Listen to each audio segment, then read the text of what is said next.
San Diego, it's time to fire it up. From the beaches to the ballparks, from the Gaslamp to North County, no one knows America's finest city like he does. You can't just punt on a Manny Machado prime year. He's a fourth-generation San Diegan, born and raised in the heart of this community. Passionate, opinionated, and always bringing you the real talk on your teams, your city, and everything in between. Braden totally knows his stuff. He's ready for the next step. That guy is good. Live and local, it's the Braden Surprenant Show. But I think Braden's one of the up-and-coming young stars in the media game in San Diego. Now, here's your host, Braden Surprenant.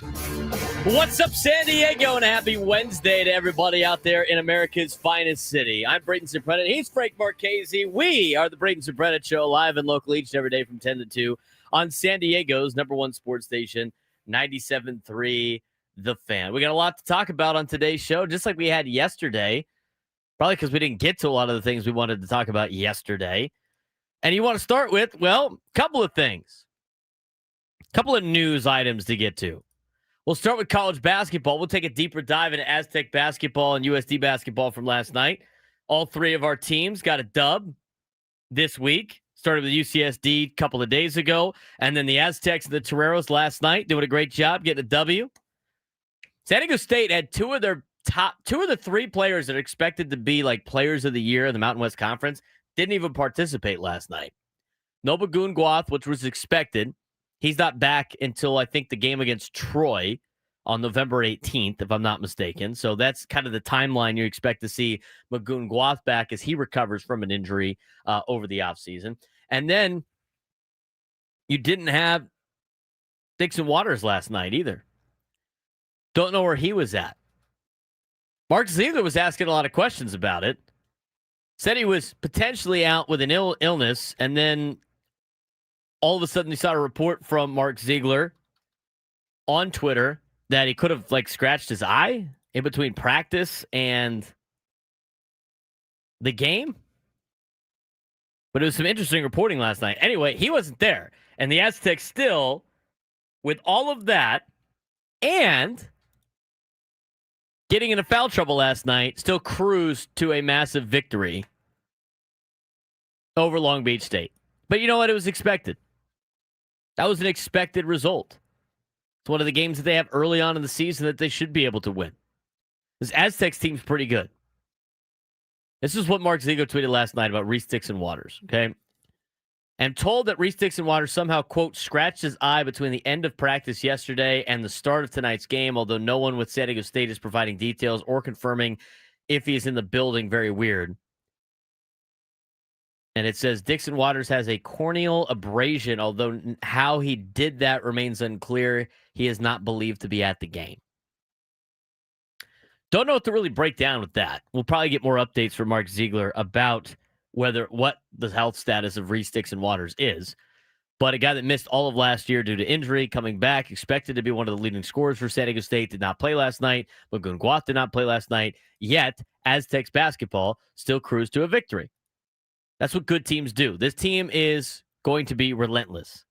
In fact, our boy, John Rothstein, actually coined a phrase for Aztec basketball. This is a long time coming.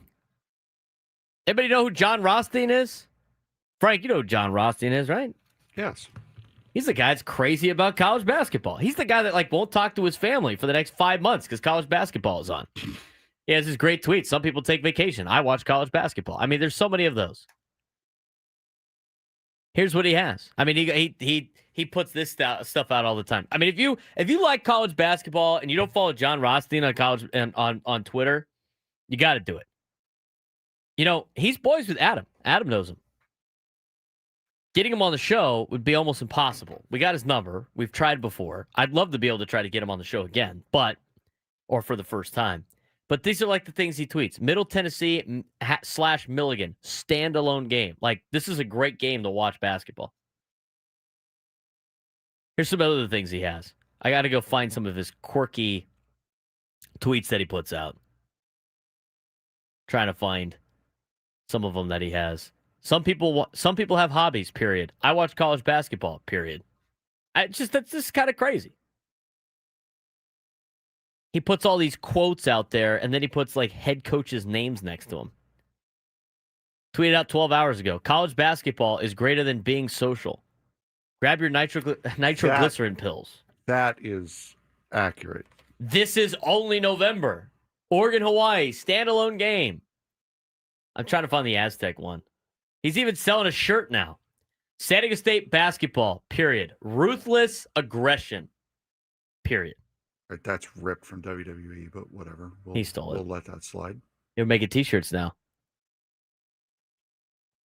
It says San Diego State basketball, ruthless aggression, and then it says John Rothstein's name underneath it. He calls like Nate Oates my cousin Vinny. They had another one with Bobby Bleepin' Hurley is a very common one. John Shire, Succession. I mean, he put them all on. He's got them all on T-shirts now too. Ben McCollum, The Natural, Miracle Mac, Death, Taxes, Matt Painter, Mark Pope, Keeping the Faith, I Love Standalone Games. How about this one? This is the best one. Now, here's the one where I just want to call it John Rothstein. He had this one for a long time. You ready for this one? West Virginia. Talk about, obviously, the Mountaineers basketball program. Tougher than a long weekend at your in-laws. That's a great... But he said that was for Bob Huggins' press defense, and then he went on to say that he doesn't...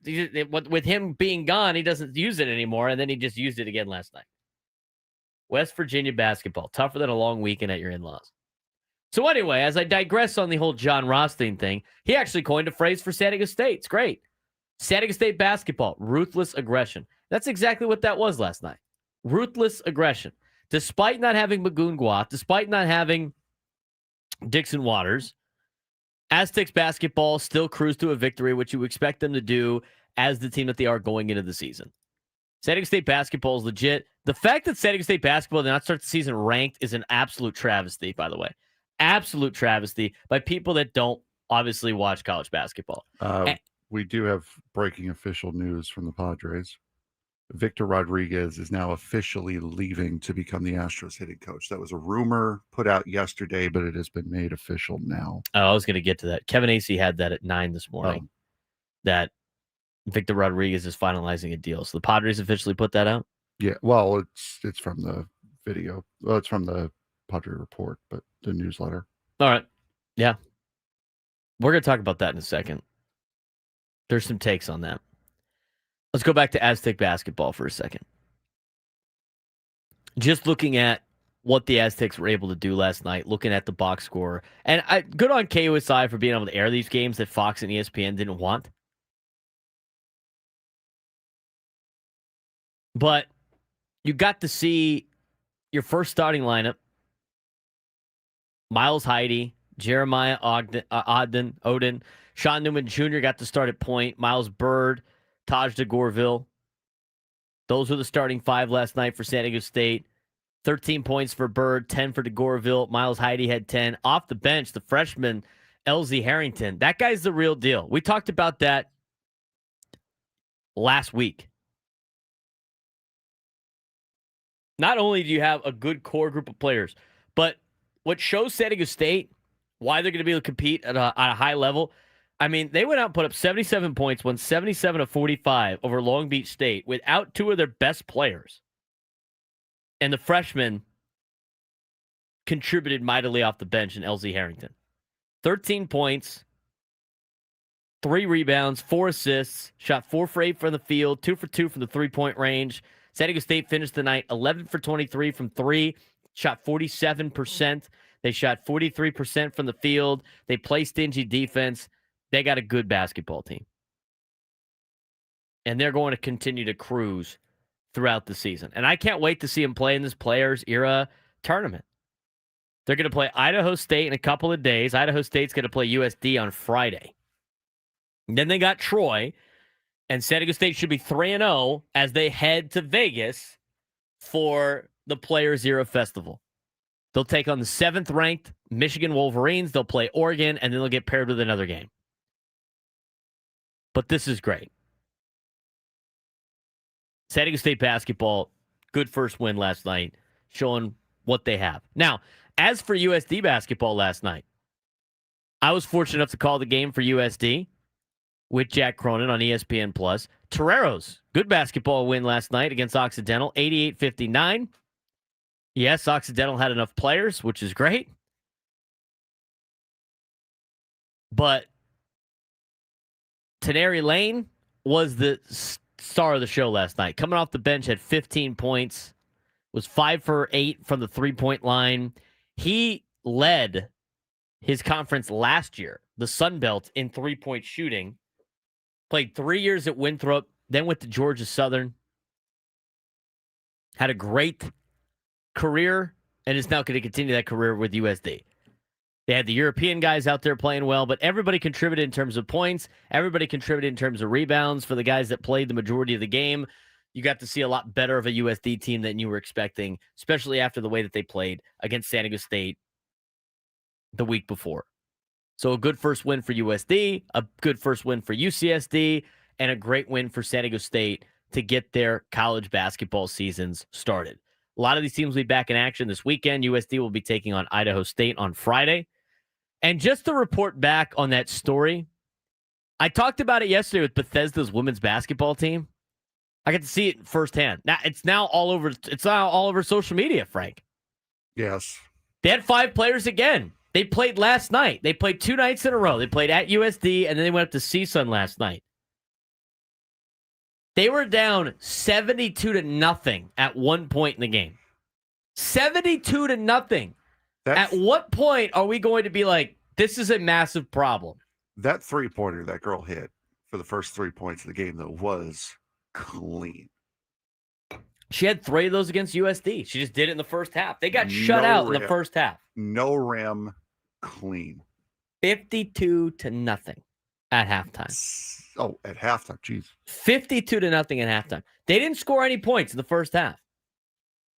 I couldn't believe what I was watching when I saw it in person. I still can't believe what I was watching last night. And now it's like the Barstool guys have it, and it's all over social media. And they're like, what is going on with Bethesda women's basketball? There's an article on it in the New York Post today.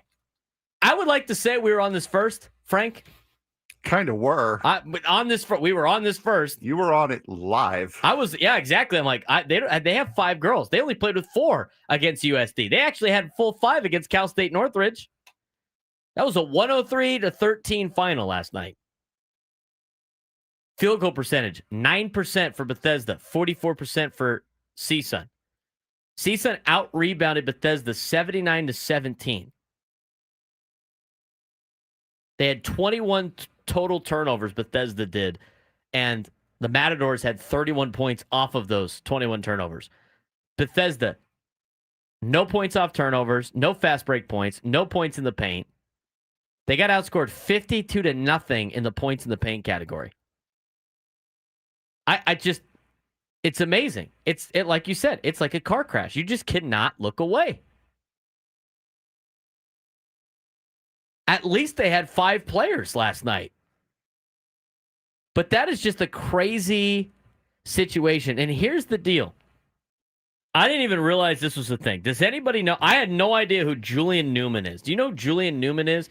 Anybody in the YouTube chat watch YouTube besides us and knows who Julian Newman is? I didn't know who this was. No. I was like, never heard of him. So Julian Newman, his dad is the head coach at Bethesda. You would be like, who in the world, who the fudge is Julian Newman? Yeah, that's cool. Who is that? I don't know who that is.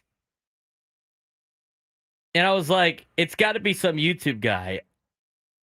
I've never heard of the guy. And one of my friends, Nikki P, goes, they are like the Ball family, but if they had no basketball talent. I'm like, what? He goes, it's an AAU dad who made a lot of hype around his kids to get them recruited, but they both weren't very good. Incredible. That guy is the head coach of Bethesda. And now I'm like, oh, this makes sense now. They have basically a pseudo, not as popular LeVar Ball as their head coach for Bethesda women's basketball, and they have 5 players, and they only had 4 play against USD. They had all 5 play against CSUN, and they have lost now 92 to 23 and 103 to 13 with 5 players. How is this not getting investigated by the NCAA? Well, I guess, I don't know, because they're not an NCAA school. By the way, they're not an NAIA school either. They're an NCCAA school. How do you go about this and let this continue to happen? I don't understand. I don't understand you could continue to have this continue to happen. Can you tell me? I didn't even realize this, because now everybody and their mother wants to know about Bethesda University. I mean, this is the biggest publicity they've probably ever had. Yeah. They're being talked about all over the place. I had never heard of Bethesda until this year. It's a private Christian university in Anaheim, founded in 1976 by David Yonggi Cho. Their enrollment, you want to know what their enrollment is, Frank? 12,000. Less. Oh. Way less. 4,000. 12,000. Dude, TCU's 12,000. Really? Yeah. Oh. In that case, 1,500. Less. Oh my goodness. 600. Less. The 5 that were on the basketball team. 399. So there's 394 other students that go to this school. Jesus. Their most prominent accomplishment for their athletics program comes from the men's basketball team. In 2016 and 2021, Bethesda men's basketball, led by Leo Balalon, became the only second non-NCAA NAIA program in history to upset NCAA Division I program twice when it defeated Cal State Northridge of the Big West on 2 occasions. I thought you were going to say led a game at one point. No. I thought that was where you were going to go with that. How do you let this continue to happen? I don't get it. It's for the love of the game, man. If you're playing at Bethesda or a university of the such, it's for the love of the game. Right.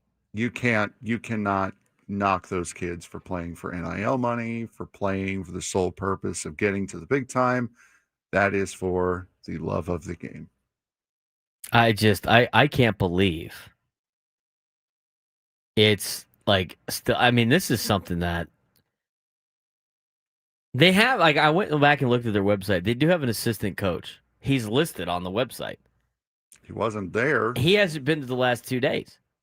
Where's he at? Where's the 4 other girls? It just doesn't make any sense. I can't believe it. They were down 72 to nothing. 72 to nothing at one point before they hit a 3-pointer. I truly unbelievable. It's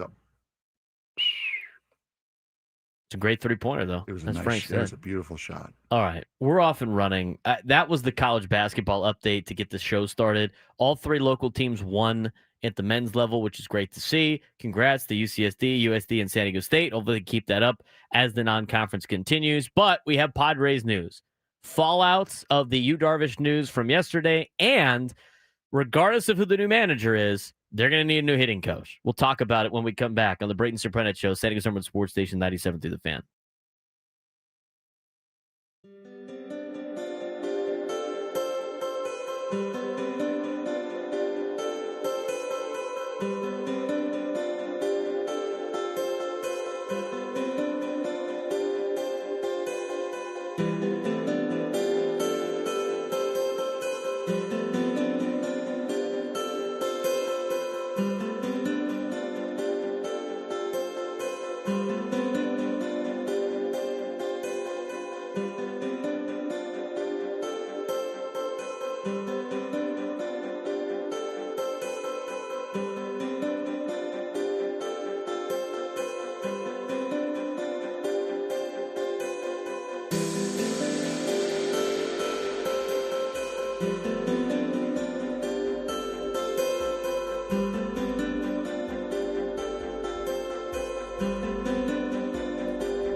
All guests on 97 to the Fan join us on the David P. Shapiro Fan Hotline. David P. Shapiro, criminal defense attorneys helping good people regain control of their future when charged with a crime since 2010. Visit davidpshapirolaw.com. He's Frank Marchese. I'm Braden Surprenant. This is the Braden Surprenant Show, live and local each and every day from 10 to 2 on San Diego's #1 sports station, 97.3 The Fan. Got a lot to break down today. We talked about some Aztec basketball. We'll talk more about the Aztecs later on in the show. Do you want to get to a pressing matter here? As it has now been released a couple of times, we've got breaking news coming onto the show. This kind of happened a little bit yesterday after the show that Victor Rodriguez was talking to the Houston Astros about being their hitting coach. Well, as Kevin Acee reported this morning at 9:13 in the morning, whoever the next Padres manager is will have to have a new hitting coach in 2026. Victor Rodriguez and the Astros, blank screen, are finalizing a deal for him to become that franchise's hitting coach after he spent 2 seasons in the role for the Padres. That means the Padres' 4th manager in 7 seasons will have a hand in hiring the team's 10th hitting coach since 2015. I'm sorry, is that 10 hitting coaches in 11 years? So 10 years? 12. 10 and 12? In 2024, Rodriguez's first season, the Padres led the majors in batting average for the first time in franchise history. They finished 7th last season, which was their 2nd highest ranking in the past 22 years. However, their home run and run production fell in 2025. They ranked 28th in Major League Baseball in home runs and 18th in runs scored. Rodriguez had 1 year remaining on his contract with the Padres, who granted permission for the Astros to speak to Rodriguez. The Padres have yet to name a manager to replace retired Mike Schilt. Last week, team officials conducted in-person interviews with at least 3 men, Nick Hundley, Ruben Niebla, and Albert Pujols, who were described by sources as finalists for the job. The Padres have declined to comment on the search. We have nothing on the managerial search, correct, Frank? Nothing else. Not a thing. Haven't seen anything. It is crickets and cobwebs is what we got right All now. quiet on the Western Metal front, huh? Yes, it is. It's been like that. The last report that we had on this was that they should have a decision by the end of the week last week, right? Well, now they don't. And now we're waiting still. But they're going to have to build out a whole new staff. More likely than not. Whether or not they keep Ruben Niebla will remain to be seen. He's still under contract, though. I haven't seen the Padres grant him any permissions for teams to interview him for any type of job. But here's the thing about Victor Rodriguez, right? Everybody wanted him gone. Well, now you got him gone. He's gone now. But is it jarring that the Astros want him? I mean, the Houston Astros are a good team. And they've been a great organization in the last 10 years. I mean, say what you want about banging trash cans. Aside from like that, they've won World Series even without doing that. They want him to be their hitting coach. It's not like he's going there for a promotion or a demotion. He's taking a lateral job in an organization that has been better than the Padres in the last 10 years. They've been better than the Padres in the last 5 years. And he's taken the job. Is this a be careful what you wish for? It could be. We'll discuss that a little bit further when we come back. Braden Surprenant Show, San Diego's #1 sports station, 97 through the Fan.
10:34 on a Wednesday. Padres baseball to discuss. Cody in the chat. Maybe Luis Arraez is going to bat second for the Astros. Interesting conversation. Victor Rodriguez, the new manager, not the manager, the new hitting coach for the Houston Astros. Let me ask you this question, Frank. I mean, to me, I think this is a be careful what you wish for situation. The fact that an organization like the Houston Astros wanted Victor Rodriguez, are they stupid? Or did we, as fans, overreact every time that the Padres offense wasn't doing very well? I think it can be both, I think. I think you also have to kind of know the players that you're coaching and what their strengths and weaknesses are, and try to figure out how their strengths and weaknesses fit into your philosophy, which I think Victor Rodriguez didn't do the greatest job at doing this last year. I think really it's that determination, I think, has to be made after we see what the Houston Astro offense is this year. If it looks similar, if it's not producing the same results, if their power numbers take a dip, then yeah, maybe Victor Rodriguez was the problem. But I think the Astros, being as good a team as they are, going out and hiring him, I don't necessarily think that's the marker that the Padres have overreacted, or Padre fans overreacted to the lack of offense that this team had this year. I mean, I just don't know how much the hitting coach is really in the minds of a lot of these players at the major league level. I mean, even at like the lower levels, everybody has their personal hitting coach. I mean, like, how much is Fernando? Because I don't know. I'm not down there. Maybe he's listening to him all the time. But like, How much is Fernando listening to Victor Rodriguez compared to like his dad, right? He had an offensive year unlike any other that he has had, and that's not in a good way this year. So well, there was some good. He was more patient up there, which is good. There was. If he can add it to his power stuff, but not take away from his power numbers. Now, is that all Victor Rodriguez? I would say it's partly. Because if you're trying to implement something and you're putting focus on that, you're just naturally going to be taking focus away from something else. I just don't know how philosophy for a team that's like grinding out at bats and trying to get guys on base has a guy like a Rice swing out of his shoes on stuff. Like there were so many individual players that were doing different things that didn't fit the mold of what the team was doing, that it made it sound like he's either being instructed to do something else or he's just doing his own thing. I do find it interesting that the Astros saw Victor Rodriguez, like, we want this guy. I can't, like, we want this. I mean, think about it. It's not like he was a man without a contract. He was under contract for another year. The Padres had to approve and grant permission. They had to give the permission to the Astros to interview him. He was the guy that the Astros wanted. I find it interesting. And I'm not a big Victor Rodriguez supporter, but at the same time, it's just I feel like sometimes we complain about things that we probably shouldn't be complaining about. But you can also look at it in the way of they granted the permission to the Astros to interview him. So that was unlike what we've been talking about with Ruben Niebla. That was a guy that they clearly felt. They looked at the risk reward and said, okay, this is a guy that we can let go and not hurt too many things. Also, the fact that they don't have a manager right now. That plays a different factor. If Mike Schilt doesn't retire, who knows? And the Astros call the Padres about Victor Rodriguez, do you think they say yes? I don't, to have the same job. I doubt it. I think the fact that they don't know who the manager is going to be, well, they probably do, but I mean, I'm sure the manager is going to want to have his own staff. And to me, it's like you would be holding the guy hostage, and then all of a sudden you hire Nick Hundley, or you hire Albert Pujols, or even Ruben Abel, and he wants a different guy in there, and all of a sudden you're going to just hose Victor Rodriguez like that. I think it's the professional thing to do if you're the Padres. Correct. I agree with that. And I've been getting this feeling. Now, I had mentioned a couple of weeks ago that maybe because we had talked about them hiring a manager and AJ Preller's contract extension seeming imminent, right? And I had floated the idea out there that maybe they'll announce them together. I wouldn't be surprised if they have the manager picked out and are waiting on one of the two negotiations to be able to do that. I would have to assume at this point we've heard absolutely nothing. We've heard nothing of more interviews. The fourth candidate is still a mystery. I wouldn't be surprised if the pick has been made, but they're waiting on one of the two contracts to be done to be able to announce them together. We haven't heard anything on the general manager deal. We haven't heard anything on the manager situation. Nothing on any type of the staff. And maybe that's the case. Maybe they're trying to figure out a way to keep Ruben Niebla if he's not the guy. And they're working on building the staff out so they can just announce it all at once. I think a lot of that could be in play too. I do find it interesting that the two assistant coaches that Padres fans dislike the most are the ones that are getting interviewed for jobs by teams that are contenders.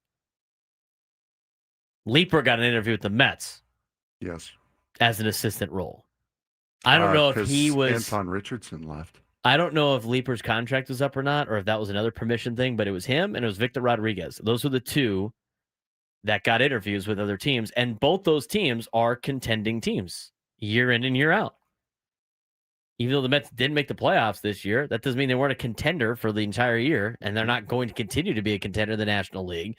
The Astros are going to be a continuous contender in the American League every single year, and they're good organizations. Does it change if, like, the Rockies hired Victor Rodriguez?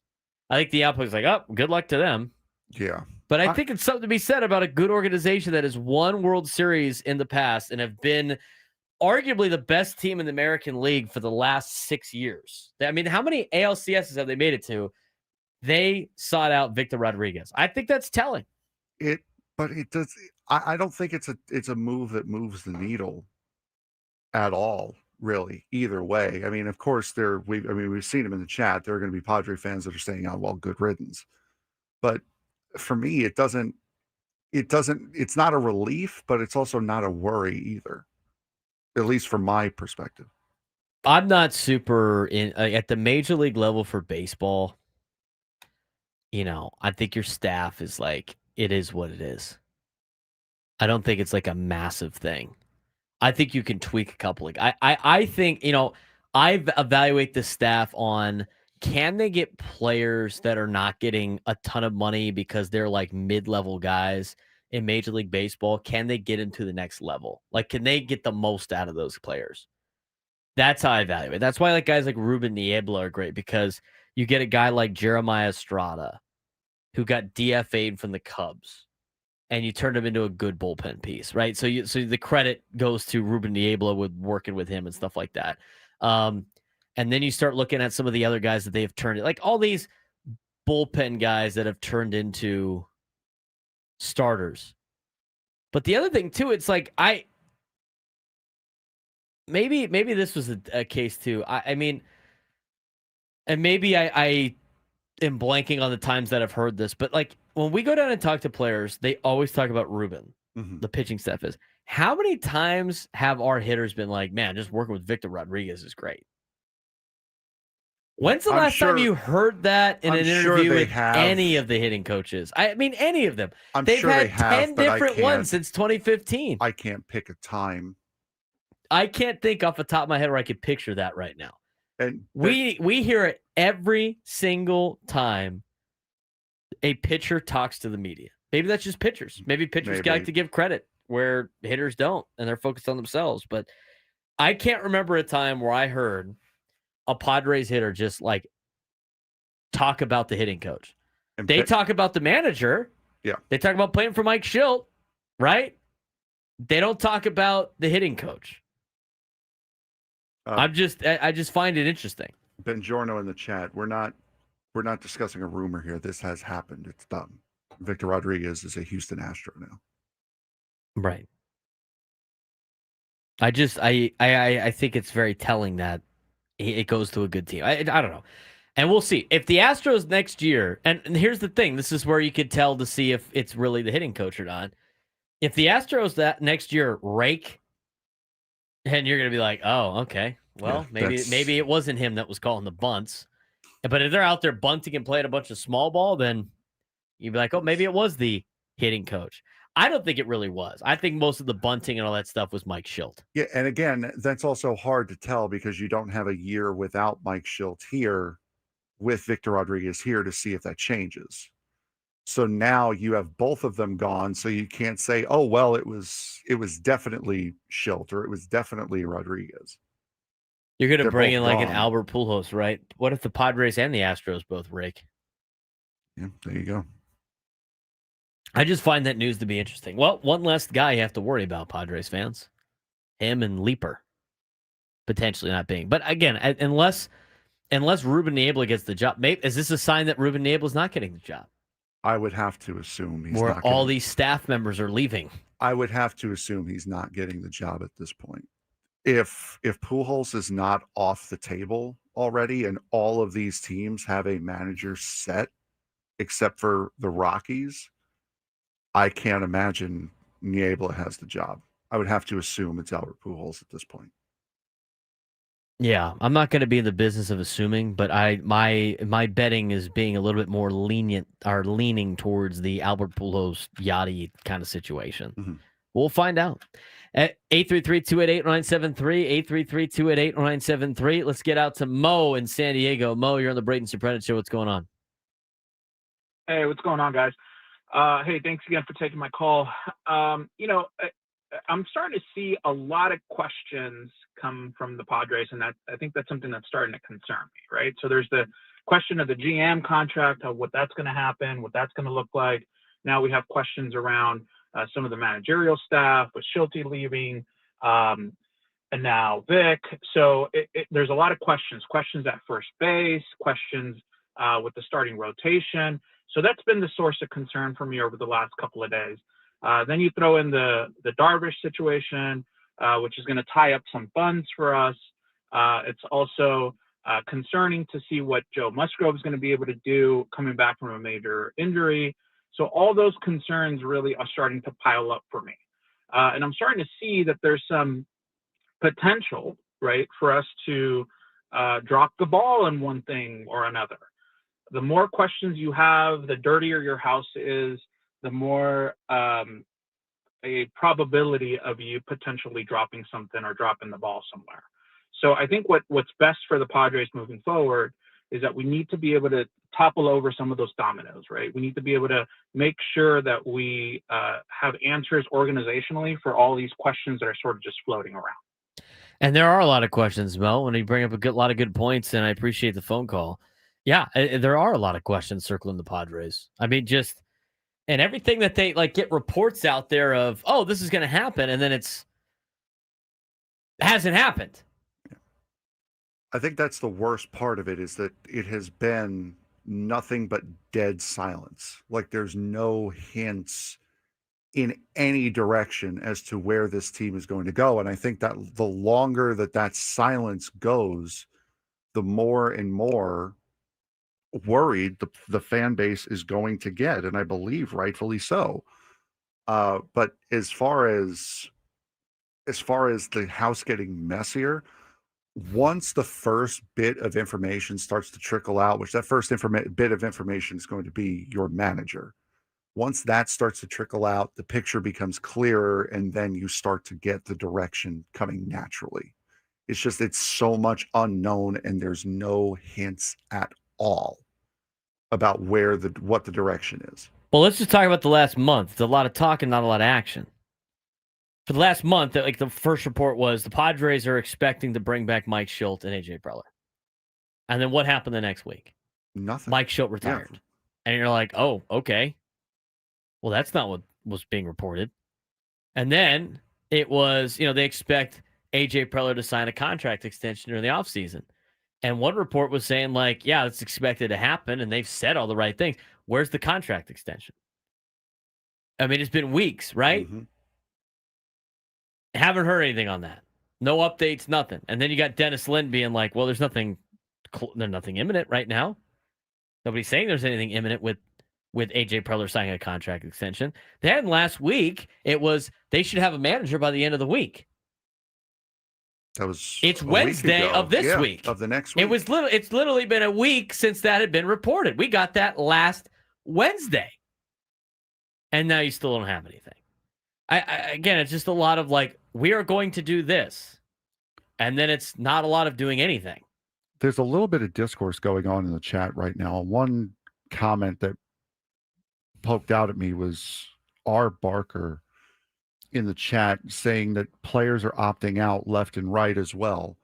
The players that are opting out were the players that we expected to opt out. Those guys were opting out for money. We did not expect Michael King to return. No, on not that for $15 contract. million. He's not. And the players that they have recently announced, the Kyle Harts, the Tyler Wades, the Elias Diaz's, and they're waiting on Ramon Laureano now.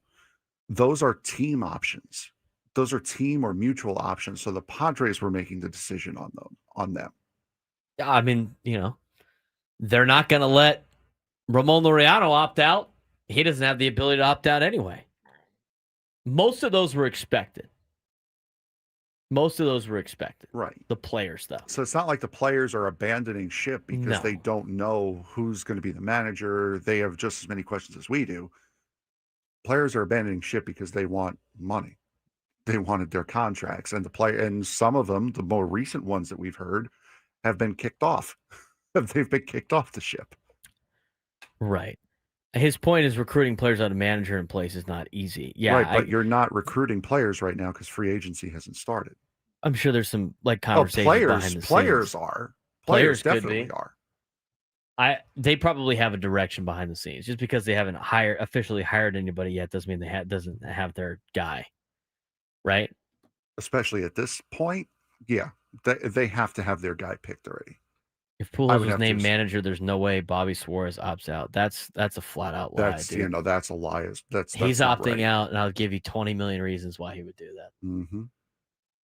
He's not going to opt in for less money than what he could get on the open market because of who the manager is. Mm-hmm. That's the other thing too with like guys like Michael King. He has to decline his option. He gets $3.75 million guaranteed or whatever his buyout was. That was part of his original contract and why he signed. I remember with that. King was the one that took it to, I believe it was the 11th hour for his qualifying offer, for his arbitration offer. Right.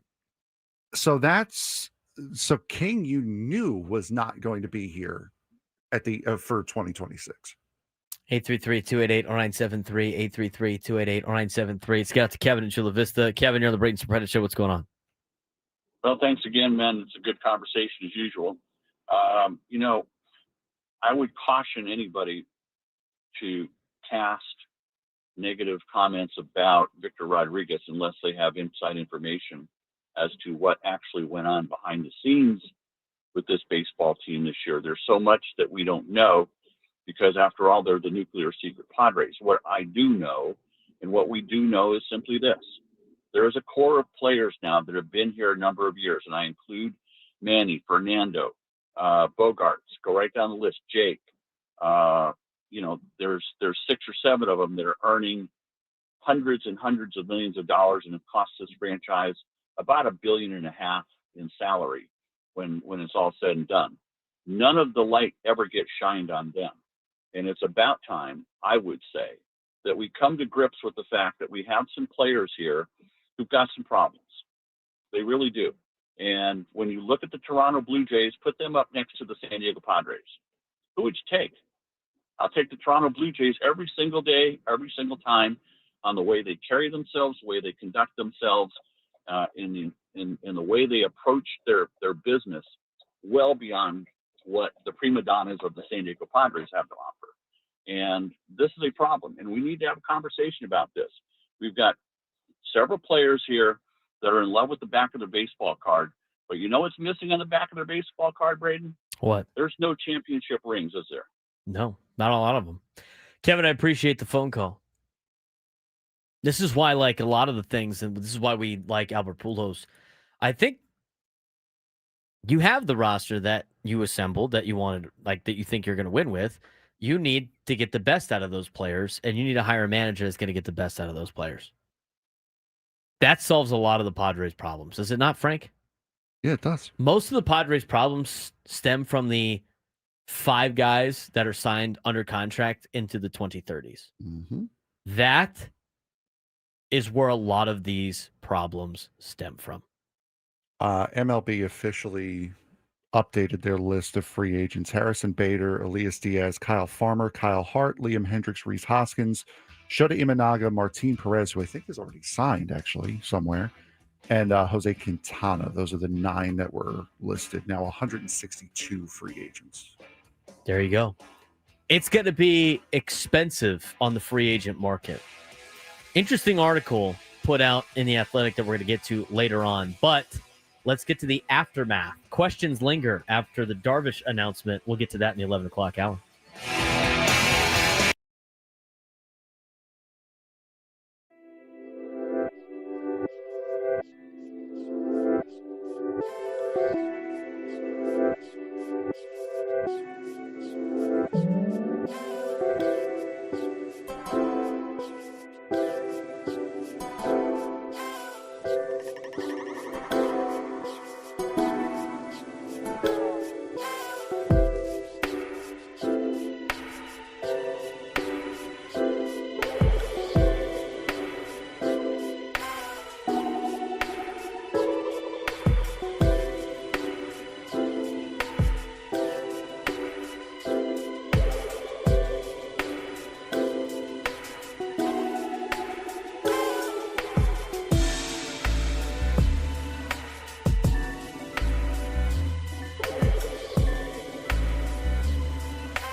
11 o'clock hour. All guests on 97 through the Fan join us on the David P. Shapiro Fan Hotline. David P. Shapiro, criminal defense attorney, is helping good people regain control of their future when charged with a crime since 2010.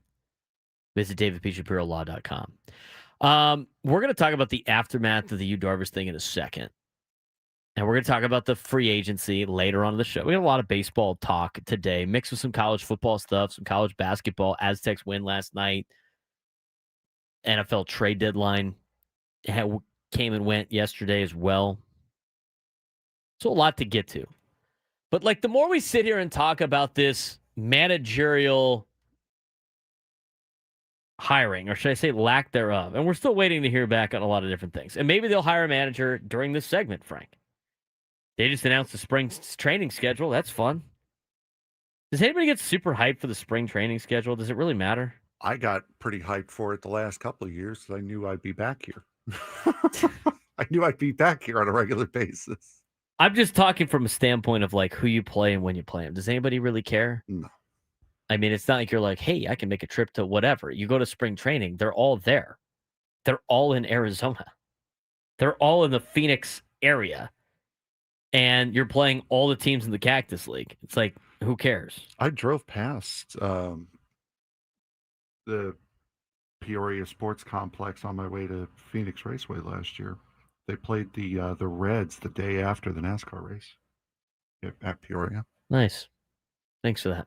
I did not go because I think it was like $60, $70 for a ticket. Spring training's fun for like the backfields. It's not really fun for like the game. I mean, the games they are what they are, and you got to put out a schedule release and all that fun stuff. But anyway, let's get back to this managerial thing.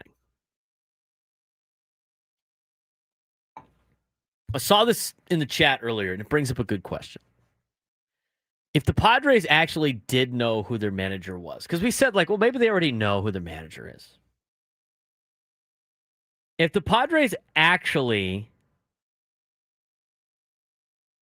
knew who their manager was and were going to make a decision on it, wouldn't they have already hired said manager? If they knew for a fact that like Pujols is their guy, or Nick Hundley is their guy, or Ruben Niebla is their guy, wouldn't they have already made that decision? The only thing I would think that's stopping them, like I said, is they want to announce the manager and the general manager extension at the same time. Right, but then the counter to that, and I agree with this, is with baseball, it would have gotten out. It would have been leaked out. What are they going to do? Tell Dennis Lin and Kevin Acee, hey, like, keep it on the DL? I mean, eventually, if one of those guys knew, they'd be telling their friends and family. And then all of a sudden, that just starts to leak out even more, right? I mean, people would know. They would find out. You can't, as secretive as the Padres are, and they have been, if one of those three guys were the guy, they would have hired him by now. Or you would have known about it. Let's talk about that number 4 candidate. Remember that was reported? By God, it's the fourth man. By God. It's the fourth man's music. They talked about another candidate, potentially. They said less than 4. No more than 4 finalists. Well, we know 3 of the names. We don't know the 4th one. Is this potentially holding up this entire thing? Is maybe the 4th person the front runner? And a lot of people are going to start assuming, they're like, oh, well, the World Series just ended. Maybe it's Don Mattingly. I don't think it's Don Mattingly. Think about the 4th candidate now for a second.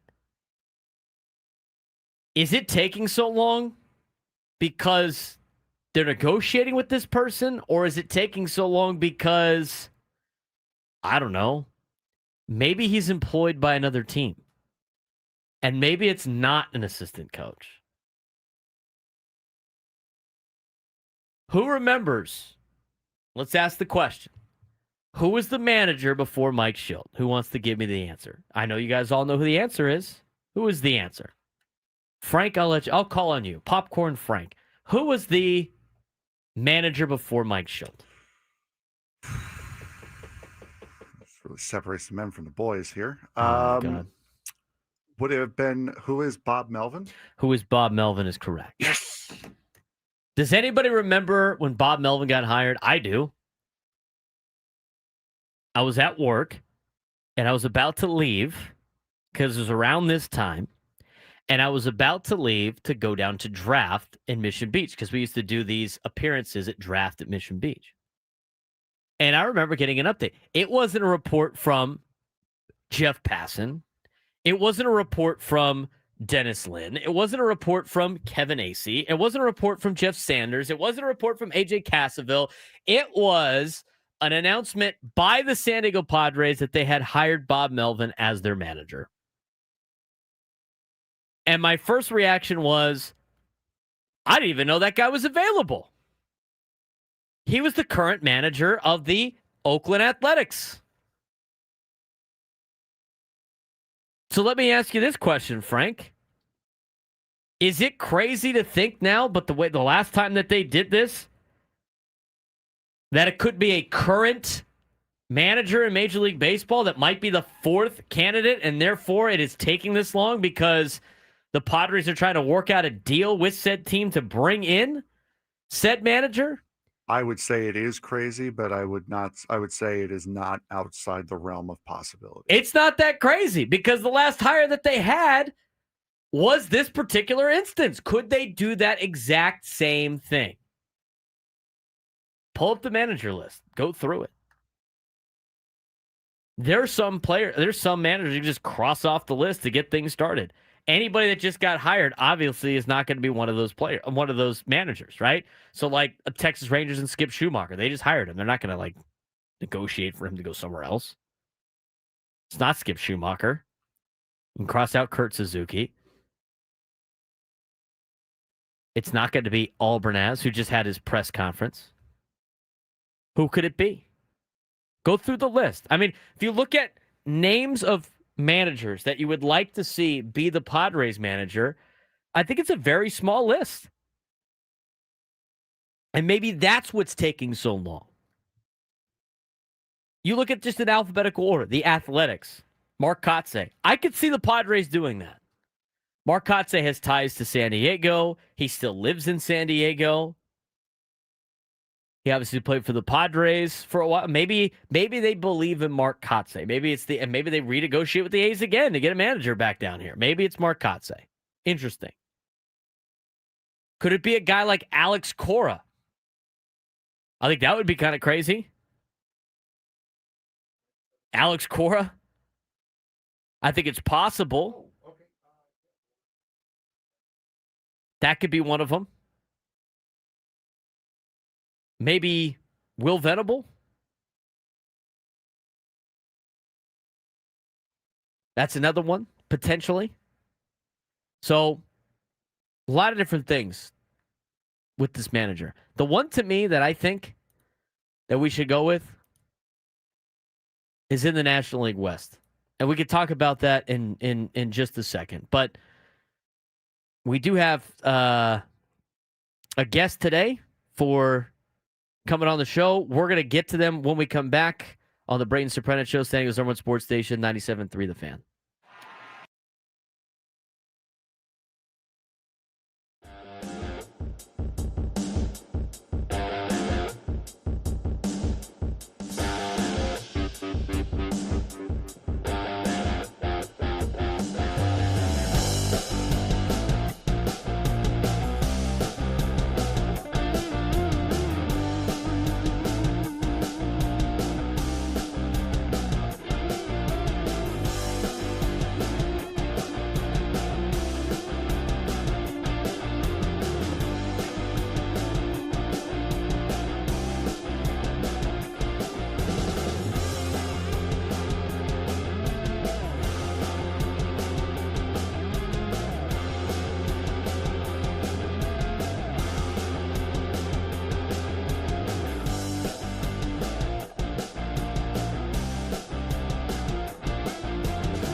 11:14, and we're going to get to some more Padres talk later on, but we do want to talk some Aztecs football with the start to the season that they've had, trying to finish strong here in the second half of the season. He's Frank Marchese. I'm Braden Surprenant. This is the Braden Surprenant Show, and joining us now on the airwaves, a cornerback for the San Diego State Aztecs out of Long Beach, California, the transfer from Tennessee State, who has done an incredible job with this Aztecs defense. That is a big reason why they are 7-1 and right there knocking on the door, not only at a Mountain West championship appearance, maybe a Mountain West championship in general, and also right in the conversation, if things go their way, could be in the college football playoff.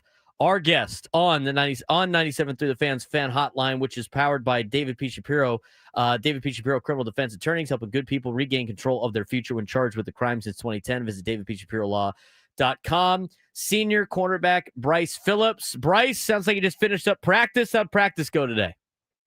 Pretty good. I appreciate you guys for having me on. Practice went well. Sticking to the plan and ready to go for Saturday.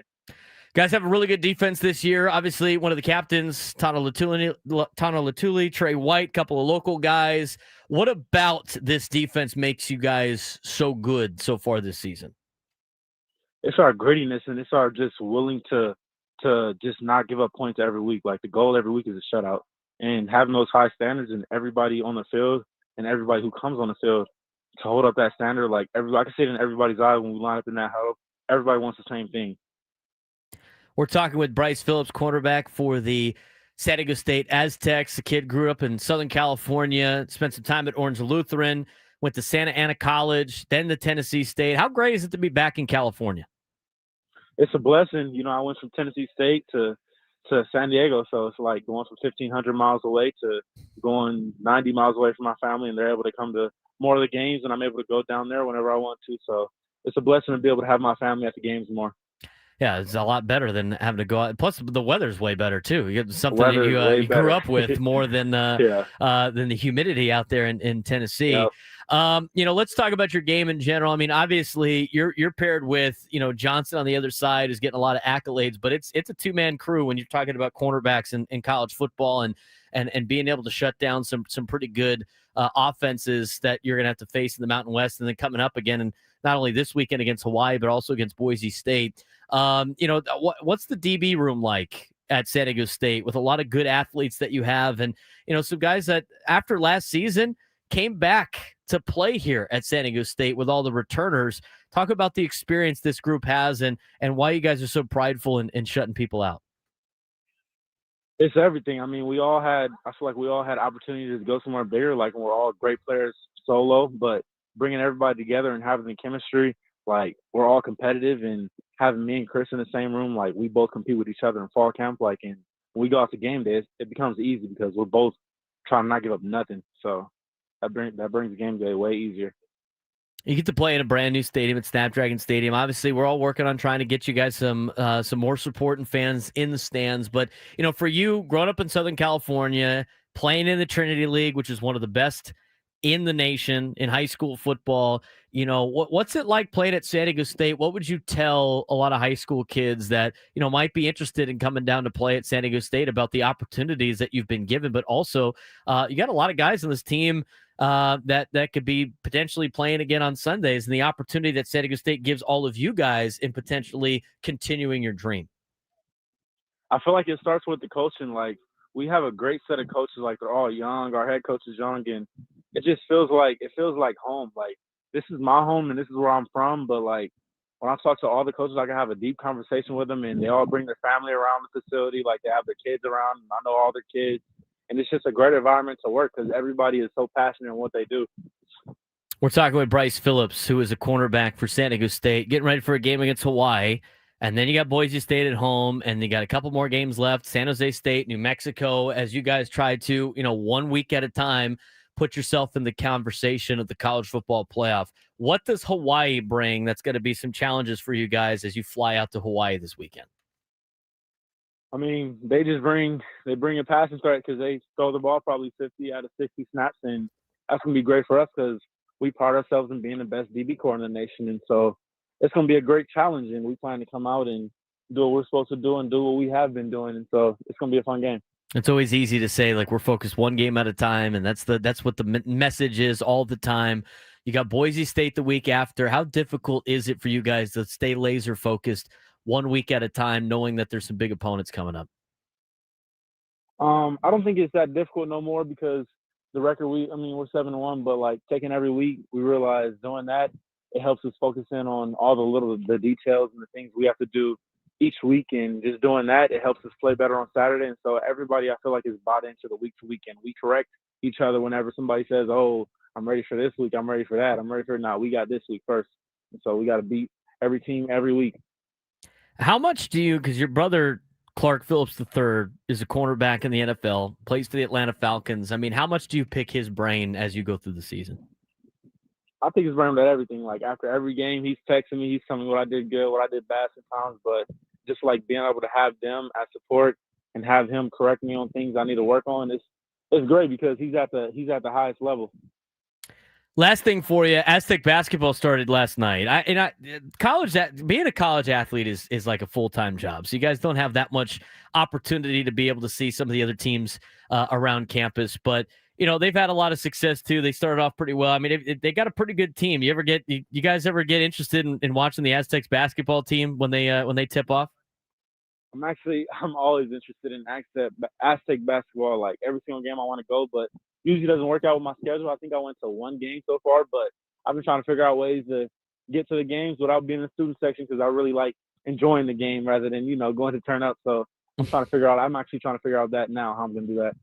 Well, they got a lot of good games coming up, and I'm sure you guys as a football team will be able to watch them a little bit, just as much as they're watching you. You guys are doing a great job. Yeah. Continue the good work, and good luck this weekend against Hawaii. Thanks for the time, Bryce. Yes, sir. Appreciate you guys. Bryce Phillips, cornerback for the San Diego State Aztecs, joining us on the Braden Surprenant Show. Aztec football has been really good. 7-1 year this season. We told you. We tried to tell you. at the beginning of the year. Nobody wanted to listen. Better take that over on the wins and loss on the over under for the wins total for the season. So, congratulations to the Aztecs and the season that they have had so far this year. Bryce Phillips joining us on the Braden Surprenant Show. That was good. Yeah, nice, fun interview. Good kid. I want to go back to the Padres stuff. And we'll talk Aztec football later on. We're going to talk Aztec basketball in the next hour. There's so much to get to on the show. But let's talk about the scenario that we've talked about before. Maybe it's taking so long to hire a manager because the fourth candidate is actually the favorite candidate. And if it's taking this long and there's no release of a name, could that candidate be already a manager in Major League Baseball? What are your overall thoughts on that, Frank? I don't know how often you can go back to that well. I mean, it's something that's very I wouldn't say uncharacteristic. But that's the only word I'm thinking of. It's something that's not done often. And I think for AJ to do this twice in 4 years to get a manager, I think that might be pushing the envelope a little bit too much as far as doing this, because I mean, you have good candidates available that you don't need to worry about another team. Like, I wouldn't mind, of course, the name that we all like here is Torey Lovello. But what are you going to have? What are you going to be comfortable giving a division rival to take their manager away from them? Or maybe AJ Hinch, who has turned that Tigers team around that looks like it's about to get torn apart. He was in the front office here for a long time. Yes. I wouldn't mind seeing AJ Hinch here. But those are big names, and those are names that come with success. Both have been to the World Series, and AJ Hinch has won it. I think you have just as good candidates waiting where you don't have to mess with another team. It's not a need. You don't need to do that right now. I don't mind it. Because at the end of the day, and this is what I learned like early on at the beginning, especially with the right, because I like Torey Lovello. And I don't think it is Torey Lovello, but if it is, and they announced that Torey Lovello is the new manager of the Padres, I think people would lose their mind. Oh, yeah, I think it would be great. But here's the deal. I don't care about other teams in the division. I don't care. If it makes my team better, I don't care. And I used to be like, well, I don't want to trade with division opponents and like, oh, how are we going to do this? And I think we overthink that as fans. The reality of the situation is if you're focused on yourself and you're focused on making your team better, it shouldn't matter what you're giving up because you know your team is going to be better. So I don't really care what it would have to be if you happen to have to negotiate within the division to get a manager off of a division rival. So I think all of that is just kind of noise. But I look at if this is a and this is just a conversation because we haven't seen anything yet about who the fourth candidate might be. But let's talk about this for a second. Start thinking, and I don't think there's a lot of managers in baseball that this would be worth negotiating for. Go through the list. The Athletics with Mark Kotsay, sure, add him to the list. I think that would be one that would be, okay, it's a good hire, in my opinion. It ain't going to be Craig Albarnaz at Baltimore. He just got hired. Alex Cora, potentially. He's under contract for the 2 years. There's been some grumblings from Red Sox fans about Alex Cora. That happens in all those big markets. Will Venable, maybe.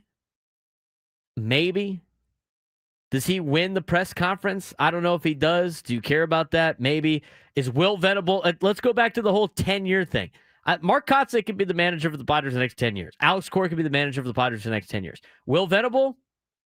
Maybe. Maybe. I still think he probably fits a younger team like the White Sox. Stephen Vogt? No. AJ Hinch with his connections that he has with the Padres in the past? Maybe, but I don't put him on that list. Joe Espada? No. Matt Cortaro for the Royals? No. Kurt Suzuki? No. Derek Shelton just got hired? No. Aaron Boone? Probably not. Dan Wilson? No. Kevin Cash? Carlos Mendoza's a good manager. No, he's not. Stop it. Skip Schumacher, the way you said it just gave it away that he's not. Skip Schumacher just got hired? No. John Schneider, the Blue Jays? That wouldn't make any sense. I was excited for him to be here. Sure. So those are the three names, right? Kotsay, Cora, Hinch. Anybody else on that list in the American League? That would make a lot of sense. That's the Bob Melvin splash that it was. No, I think that's it. Other than Hinch, Kotsay, no. Hinch, Kotsay, Cora. National League. Torey Lovello, absolutely. In fact, that would be if I had to pick any other manager in Major League Baseball to be the Padres manager on something like this, it would be Torey Lovello. He's on there. Walt Weiss just got hired. No thanks. Craig Counsell. No. I don't know why he would leave Chicago. He's had success everywhere he's gone. Cubs traded for him too. They did. From the Brewers. This is not crazy. It's not crazy. We've seen this now a couple of times. He's interesting. Terry Francona. No. I'd love that Terry Francona. I mean, that would be the greatest press conferences ever. He certainly has the credentials, but as far as the age goes, that he just got back into it. I wouldn't go with Francona. He intrigues me, but I wouldn't put him on the list. Dave Roberts. No. That would be hilarious. Could you imagine? Could you imagine the anarchy? To ruin baseball in San Diego. He just I'm done with the Dodgers. I'm going to go try to win in San Diego. I mean, could you imagine he would be the most hated man in all of Southern California. Nate Taylor with the right name. John Kruk. John Kruk. Let's get him back in a uniform. Clayton McCullough just got hired for the Marlins. No. Pat Murphy. Is he worth bringing back? Carlos Mendoza? Yes. No. Rob Thompson. Rob Thompson get fired by the Phillies. That's what I kept hearing. He was going to get fired. Yeah. They said that he's coming back. Don Kelly, no. Oliver Marmol, no. They just hired Tony Vitello, and they just hired Blake Butera. There's 4 names on that list. It's Lavello, it's Hinch, it's Kotze, it's Cora. So unless it's one of those four guys, that theory of potentially being the 4th name is interesting. The only one that makes sense out of that 4, though, Frank, is Lavello. But the only caveat is it's a divisional thing. Mm-hmm. But that could be why it's being held up. I mean, that's true. Plus, here's the other thing, too. Why would anybody have to report that Lavello was going to come back for the Diamondbacks? That shouldn't even be said. That shouldn't even be said. That was reported at the end of the season that he was going to come back. And Diamondbacks are bringing him back. When was his contract up? Not for, I think, a couple of years. They just gave him a contract extension like 2 years ago. And they had to report that he was going to come back. Like it was a question that they were going to fire him for no reason. Maybe to quell rumors after a bad season. I don't know. It is the Arizona Diamondbacks we're talking about. It is a team from Arizona. You know how well-run their organizations are out there in the desert. Yeah, well, you know. He's the only one that would make any sense in that particular category. To run so well, one of them moved to Utah. Yeah, and became the Mammoth. Aside from that, the only other one that makes sense would be they're waiting this long because the 4th managerial candidate could be Don Mattingly, who was a bench coach. I don't even know. What was his official title with the... I think he was the bench coach. For Toronto. For the Blue Jays, yeah. That would be the only other reason, because they could not interview him until the World Series was over. So maybe that's part of the equation. But it's an interesting food for thought. And what got us to here is if they knew who the manager was going to be, and they said they were going to have, I mean, the report was it was going to be like that at the end of the season. At the end of the last week, they were going to have the name. Then why haven't they hired the guy already if they 100% knew who their guy was going to be? Unless there was something else held up. I think all of these potential reasons of why it's held up make a lot of sense. Like what Frank said. Maybe they're working on the contract with Preller and the staff so they could just report it immediately. They don't have to do multiple deals. Yeah, you don't need to. I mean, that's really the only thing I can think of at this point is you're having staff leave. My guess would be you're just going to announce the entire staff in one shot. I mean, you're not going to do a press conference for a 3rd base coach. Just do your manager at the same time. Say, hey, AJ's under contract until the manager contract is done, preferably 3 years. And then my staff is going to be boom, boom, boom, boom, boom. And it's done. It's over and done in one shot. You don't have to wait for trickles of news to come out. Yeah, but I've seen a lot of these, like they hire the manager and it's like, we still got to we got to discuss decisions on staff and all that stuff. They do that after the fact if they already know who their manager is going to be. I find it odd. And I'm tired of having people DM me or text me. When do you think the Padres are going to hire a manager? Brother, your guess is as best as mine now. We don't get inside news like that. And if we do, we're pretty sly at talking about it. Yeah, we're not sitting here on information and trying to draw attention away from it. Right. So I just think it's an interesting topic of discussion. Maybe the 4th candidate that we don't know is the front runner, and that's what's taking so long. That's what's interesting to me. Still have any updates on the AJ Preller potentially signing a contract extension? None of that. 833-288-973, 833-288-973. When we come back, we're going to talk about questions lingering after the Darvish announcement. We'll discuss that as we continue on the Braden Surprenant Show, Settings Room Sports Station 97 through the Fan.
You can't count on much, but you can always count on Sundays with the NFL on CBS and Paramount Plus. Stream your local NFL game live every Sunday all season long, starting at just $30 for your first year. That's like $250 a month. Visit ParamountPlus.com/NFL to get started today. We've had a pretty crazy 11 o'clock hour. Yup. Saying the least. Yeah. I think it's interesting. The Albert Pujols, Nick Hundley, Ruben Niebla radio silence on the managerial job for the Padres is so fascinating to me. So fascinating.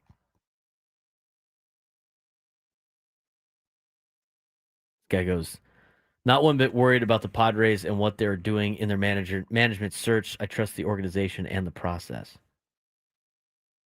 I just find it interesting that they're the last team, basically the last team to announce a manager. I find it interesting. The only other team is the Rockies.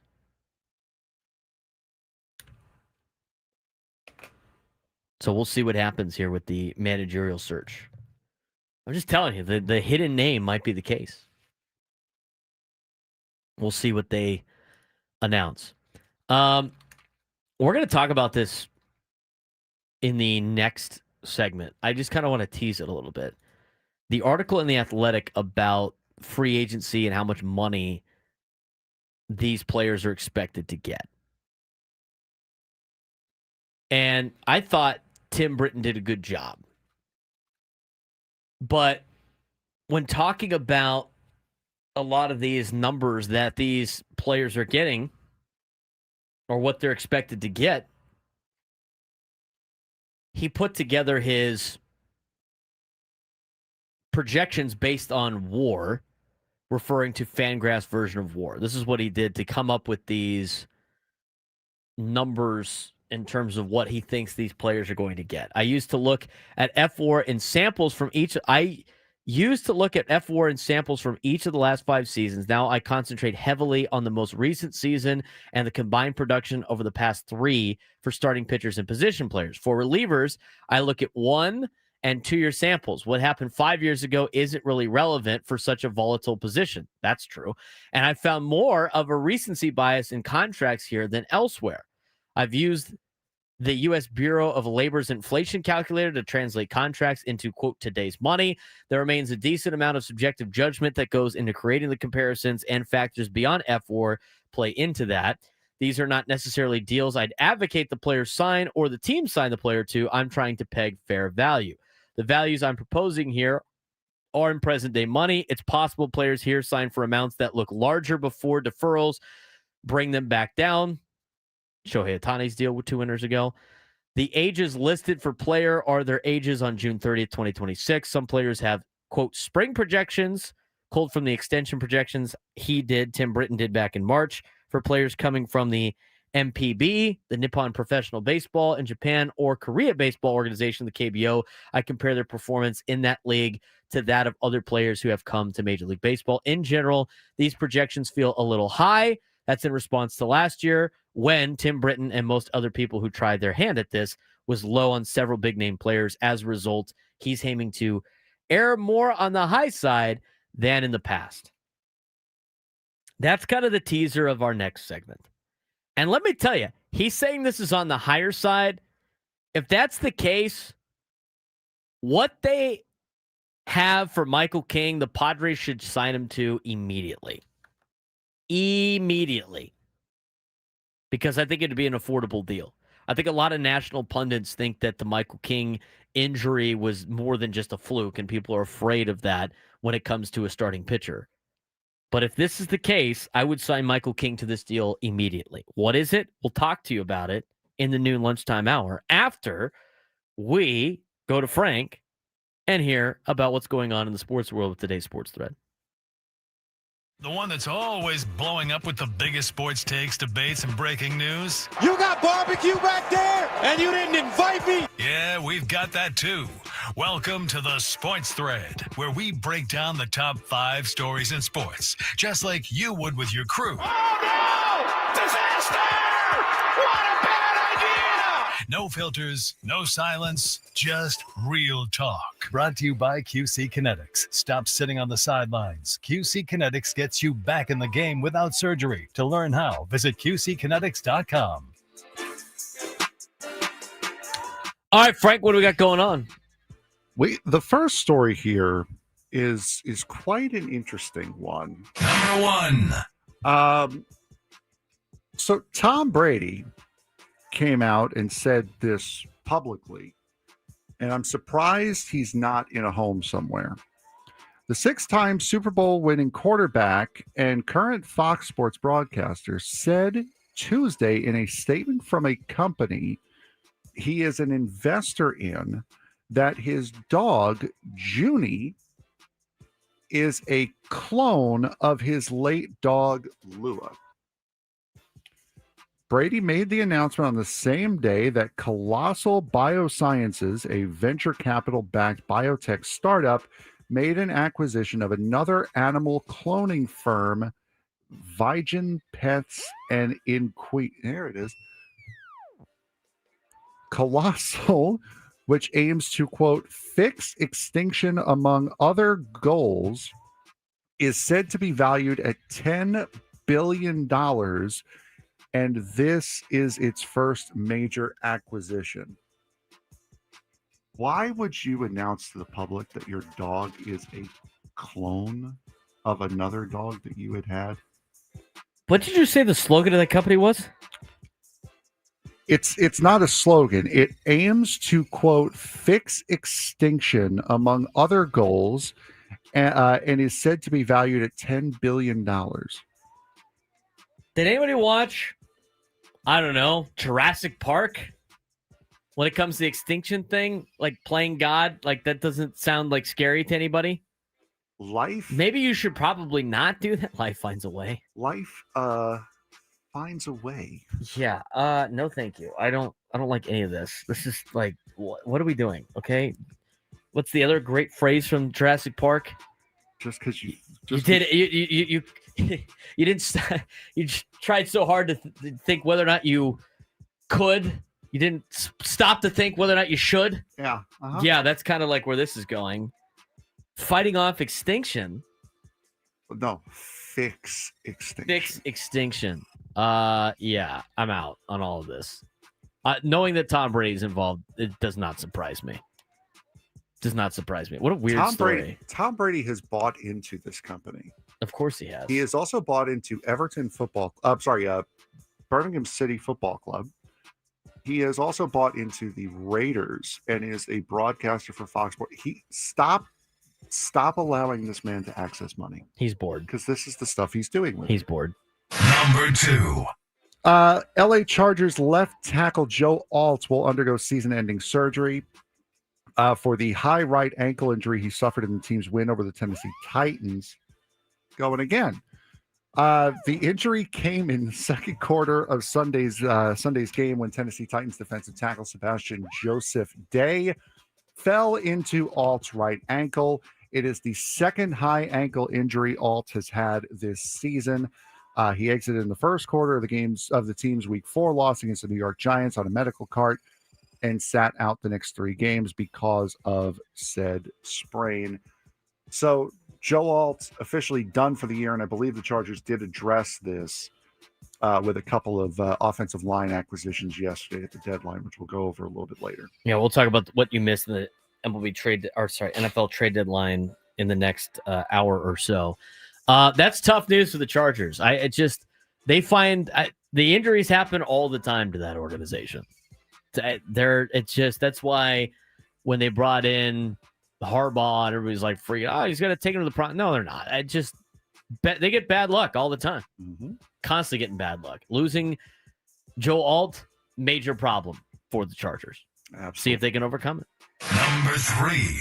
Hockey is coming to Jerry World.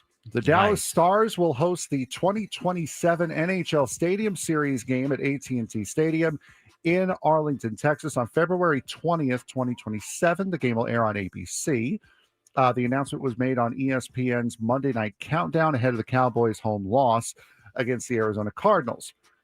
No opponent was announced for the Stars, but fellow Western Conference contenders such as the Colorado Avalanche and Vegas Golden Knights could be in the mix.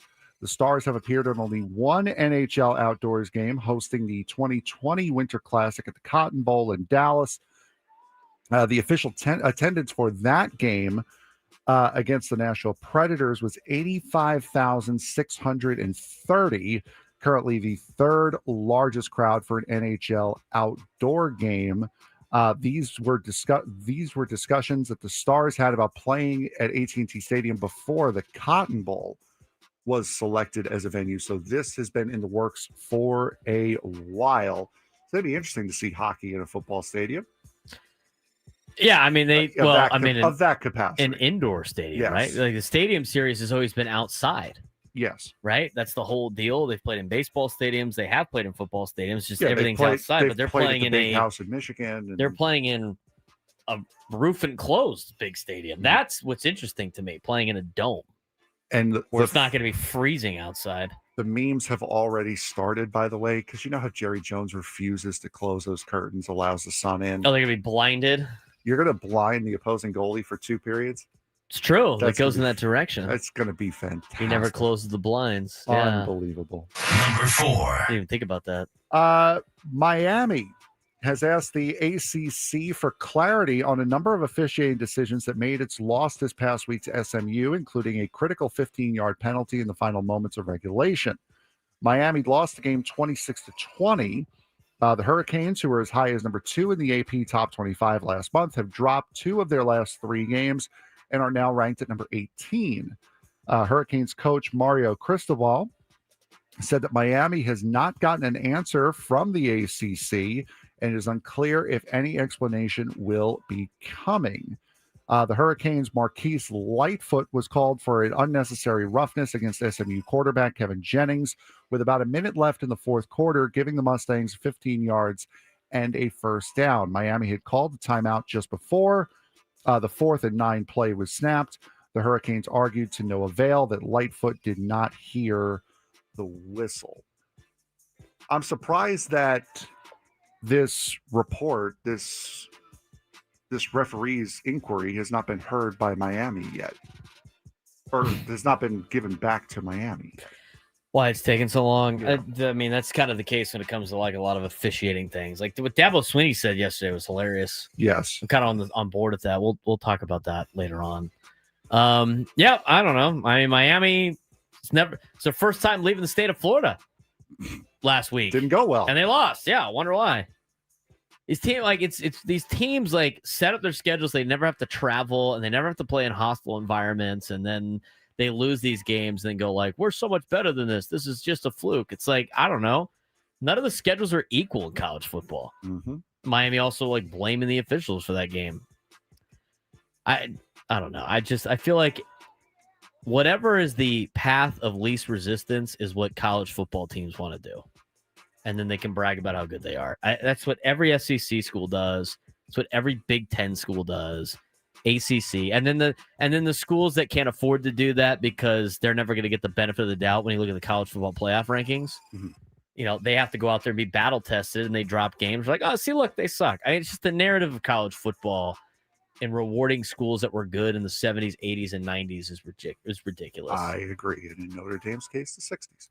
Number 5. Feel good story to end this one out. Kelvin Sampson earned his 800th win of his 37-year coaching career with number 2 Houston's 75-57 victory over Lehigh on Monday night. Sampson, who was in his 12th season coaching at Houston, became the 17th NCAA Division I coach to reach 800 wins. He is the fourth active coach to reach that milestone, joining Rick Barnes, John Calipari, and Bill Self. So congratulations to Kelvin Sampson. Big congrats, Kelvin Sampson. Houston, really good basketball team. Great program. This hour of Sports Talk has been brought to you by SD Collectibles. Get ready, sports and Pokemon collectors. SD Collectible Cards Show is back at Liberty Station with over 100 vendor tables, November 22nd, 23rd. Find sports cards, Pokemon memorabilia, and more. Visit SDCollectibles.com for info. That's SDCollectibles.com. Near lunchtime hour when we come back.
San Diego, it's time to fire it up. From the beaches to the ballparks, from the gas lamp to North County, no one knows America's finest city like he does. You can't just punt on a Manny Machado prime year.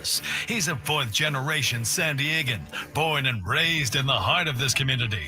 Passionate, opinionated, and always bringing you the real talk on your teams, your city, and everything in between. Braden totally knows his stuff. He's ready for the next step. That guy is good. Live and local, it's the Braden Surprenant Show. But I think Braden's one of the up-and-coming young stars in the media game in San Diego. Now, here's your host, Braden Surprenant. Make sure you listen at 1 o'clock today, in an hour, for us to announce today's biggest fan for a chance to qualify for a night in our Odyssey Suite at a future Padres game with all the fan staff. Register your name at 97through-thefansd.com/biggest fan in order to potentially have your name called. We're perfect 2 for 2, are we not? We are a perfect 2 for 2, and the station as a whole is 5 for 6. Winning Chris, man. Yep. Come on, man. Their first one. Man. Didn't want it bad enough. Oh, did not. 7 in the chat changed his logo from the Falcons logo to the Padres logo. I think he has done. Nice. Good for you. After the performance of the Falcons this year. Let's get a 3 for 3 today. That'd be nice on the biggest fan. Be sure to listen at 1 o'clock.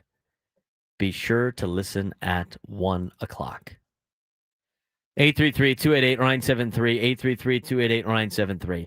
A couple of different ways we could go with this. Let's get to the free agency stuff here. Seems fair. And then at 12:15, we'll talk about the aftermath of the Yu Darvish deal, which we've been putting off for 2 hours now. So let's talk about free agency. Let's try to stay on track. So what Tim Britton did of The Athletic, he is trying to find out what players are going to get on the open market. Poor Falcons fans. Goes, welcome to the baseball offseason. Baseball is a business. You hear at various junctures of the season, but late July and winter are the 2 times that dynamic becomes explicit. Now, the time to talk about money. I love this time of year. I love talking about contracts. I love talking about the business side of sports. This is Tim Britton's 4th winter. He's projecting MLB free agent contracts for The Athletic. He's got a big Excel spreadsheet with a bunch of free agent and extension contracts in it, dating mostly to 2014, but with some landmark contracts from earlier, as well as players' performance in the years leading up to those contracts as defined by Fangraphs wins above replacement, whereas players get paid for home runs and saves in arbitration. Nice. Thank you. I've found F4 to be a solid, though not all-knowing, predictor of earnings in the open market. If I may. Yes. You've been waiting all day to use that. No, I heard Excel spreadsheet and knowing me. And having contracts since 2014? Yes. And finding that F4 to be solid, although not knowing, predictor of earnings on the open market? When I use WAR in this story, it's referring to Fangraphs' version of it. That's what F4 is. He plugs in impending free agents into the spreadsheet, finds players with similar production before they sign their deals, and work off those comps. Several points worth noting, as we mentioned in the last segment. Nerd.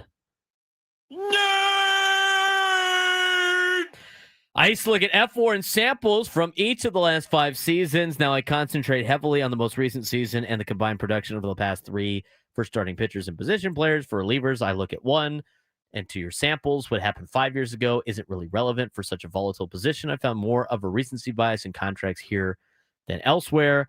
He's used the U.S. Bureau of Labor Inflation Calculator to translate contracts into today's money. There remains a decent amount of subjective judgment that goes into creating the comparisons, and factors beyond F4 play into that. Yada, yada, yada, yada, yada, yada. He lays out everything that he does to make these predictions, if you will.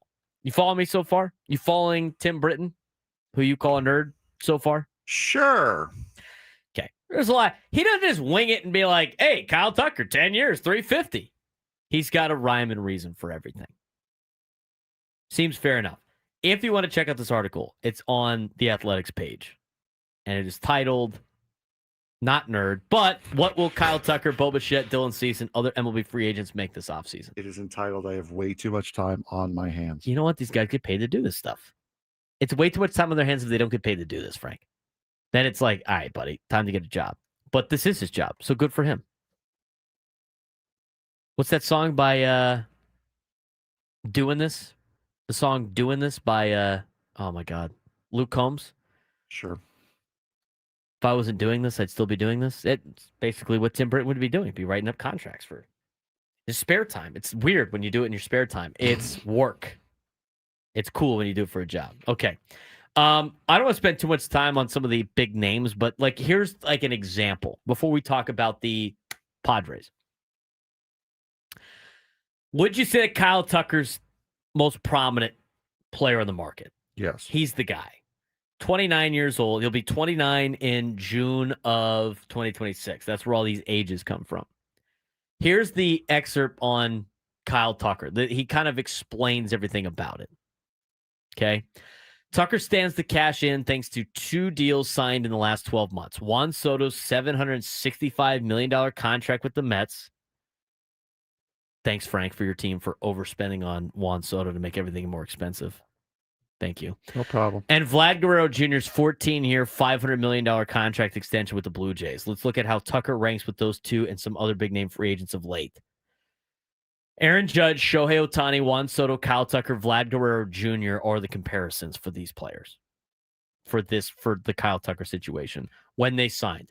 Judge signed in 2023 at age 31, Ohtani in 2024 at age 29, Soto at age 26 in 2025. Kyle Tucker is signing this year in 2026 at age 29, and Vlad Guerrero Jr. Signed at age 27 in 2025. He talks about F-WAR1, F-WAR3, the amount of years total, and the 2025 AAV of what was expected. The Guerrero deal is especially helpful as it removes a comparable bat from this winter's market and sets a very sturdy baseline for valuing Tucker. Given how his production compares to Guerrero's at the time of the extension, Tucker should be able to argue that $35.7 million average annual value is his floor. But how close can Tucker get to the $40 million plus AAV of Soto, Judge, and Ohtani? And Guerrero's deal, you could see a kind of crude math. No, he's not Soto, but his production was about 2/3 of Soto's, and so the contract valued him at about 2/3 of Soto's deal. In Tucker's case, he's been about 75% as valuable as Soto in the 3 and 5 years leading up to free agency. 75% of Soto's $51 million AAV would be just over $38 million per season. Spread that through Tucker's age 40 season, the length of Soto and Guerrero each secured, and you get a 12-year, $460 million deal. Did that make sense to you? It makes sense to me. I get it. That's how he got to that point. But I understand how he got to that point, but let's be honest here. Soto's not worth 2/3 of what Soto is making right now. So no, how are he's we not. gonna? But he set the market. This is why it's important to not overpay for these guys. That's like it sets the market. It's like in real estate. Yeah, exactly. There's certain places that set the market, and when you overpay for said places, or you got flippers running in there and overpaying for things and then flipping the houses and doing a shoddy job, now all of a sudden a bunch of young people can't afford to buy houses. That's a different subject for a different day. Mm-hmm. Is that affecting me personally? It might. I was going to say, yeah, that sounded like it hit a little too close to home. Yeah, exactly. I'm going to buy this $100,000 over ask, and then I'm going to do bad, shoddy work, and then I'm going to resell it. It's not all flippers, but there's a handful of them out there. All right, so that's how he got to that point, right? So how they it's like F-WAR1, I don't know what the difference between F-WAR1 and F-WAR3 was, but it's like Aaron Judge had 11.5 F-WAR for that. Ohtani had an 8.9, 8.1, 4.5. I don't understand the math on that particular deal. But 12 years, $460 million for Kyle Tucker. Yes or no? Not for the Padres, but in general. No. You're going to pay him $38.3 million a year? 12 years, 460. Do you think he gets that? No. I bet you somebody pays from that. What if the Dodgers went and paid him 12 years, 460, and then deferred half of it? That's not out of the realm of possibilities, by the way. Why do you do these things? Why do you put that in the ether? I'm just saying. If I'm not saying it, somebody else is. Why do you put that out there? Why does anyone put that out there? He goes on to explain all the different things for Bo Bichette, Framber Valdez. Like Framber Valdez, his spring projection was 116/4, which would be 29 a year. He now has it at 196/7, $28 million a year. Framber Valdez is 32. He's the number one pitching number one pitching arm, number one arm of the market, Frank. Mm-hmm. This is like the names that people like Padres fans want to see them go out there and spend. You're not going to, but anyway. But you can't. 7 years for a 32-year-old? How does that make any sense for any of these players? It doesn't. Okay, we'll fast forward and get to the portion where it affects the Padres. Cody Bellinger's 30 years old. Somebody's like, oh, Padres should go sign Cody Bellinger. And play what position exactly? First? Be the first baseman, their power hitter? You got $182 million laying around over 7 years? He's 30 years old. What are the last 2 to 3 years of Cody Bellinger's career going to look like where you're going to pay him $26 million? He's not the league MVP anymore. No. They compared Cody Bellinger to 2 years of Justin Upton, Brandon Nimmo, and Sin-Soo Choo. Justin Upton was like limping his way to the finish line. Brandon Nimmo's not even a center fielder anymore. He's in left field. He was when he signed. He was when he signed. They moved him very quickly to left field. Yeah, this is where you're running into. Brandon Nimmo had a higher WAR than Cody Bellinger. Cody Bellinger is about to get paid because he spent a year in the bandbox that is known as Yankee Stadium. Mm-hmm. That is the only reason he is about to get paid, is because he hit 40 home runs again because he played in a ballpark that's fences are 200 feet away. Let's talk about Dylan Cease. We've already said, don't want to see Dylan Cease back for the amount of money that he's expected to get. Thanks for the memories. Good last game. Appreciate you. Bye. So Tim Britton did this at the beginning of the year, and he's doing it now at the end of the year. At the beginning of the year, he had Dylan Cease signing a 6-year, $196 million contract. That'd be $32.6 million a season. No. Absolutely not. He's 30 years old. Here's what they did. The back of the baseball card numbers for Cease were subpar in 2025. An ERA above 4.5 for the second time in 3 seasons and his fewest innings since 2021. Cease's peripherals painted a rosier picture. His fielding independent pitching was right in line with where it's been since his first 162-game season in 2021, and his strikeout rate was a career best at 33.3%.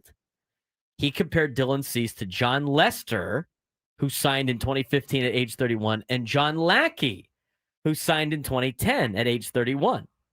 John Lester F-WAR1 was a 5.6 compared to the 3.4 of Cease and a 3.3 of Lackey. F-WAR3 was 11.6. Dylan Cease was higher at 11.7. John Lackey's was down to 9.6.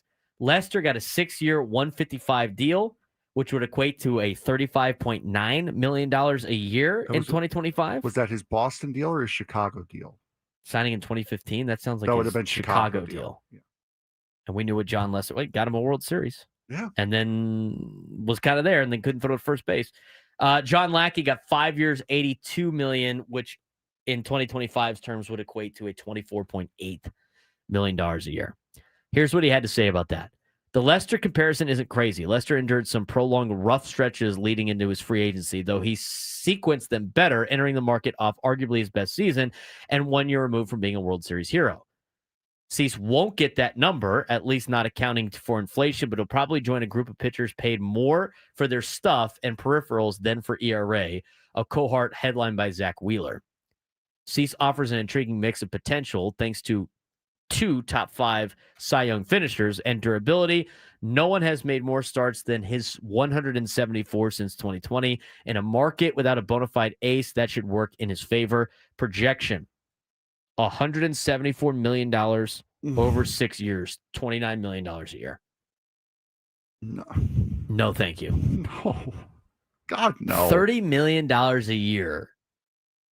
Is Cease eligible to be traded? No, he's a free agent. He's a unrestricted free agent. $30 million a year for the next 6 years of Dylan Cease. At what point is that going to pay off for whatever team signs him? I mean, he has to be an all-star. He has to be an ace. He has to be their number one. He hasn't been anything close to that since becoming a Padre. No. No, thank you. That's what like these guys are getting on the market. I do want to talk about Alex Bregman, though. Alex Bregman was making $40 million last year. He had a 3-year, $40 million deal that he turned down. He also turned down a reported 6-year, $160 million deal with Detroit to sign a shorter-term deal in Boston, earning more than $32 million this past season and opting out to hit the market again ahead of his age 32 season. The bet on himself should pay off. That's what it says. They compare Alex Bregman to Chris Bryant, Matt Chapman, and Rafael Devers.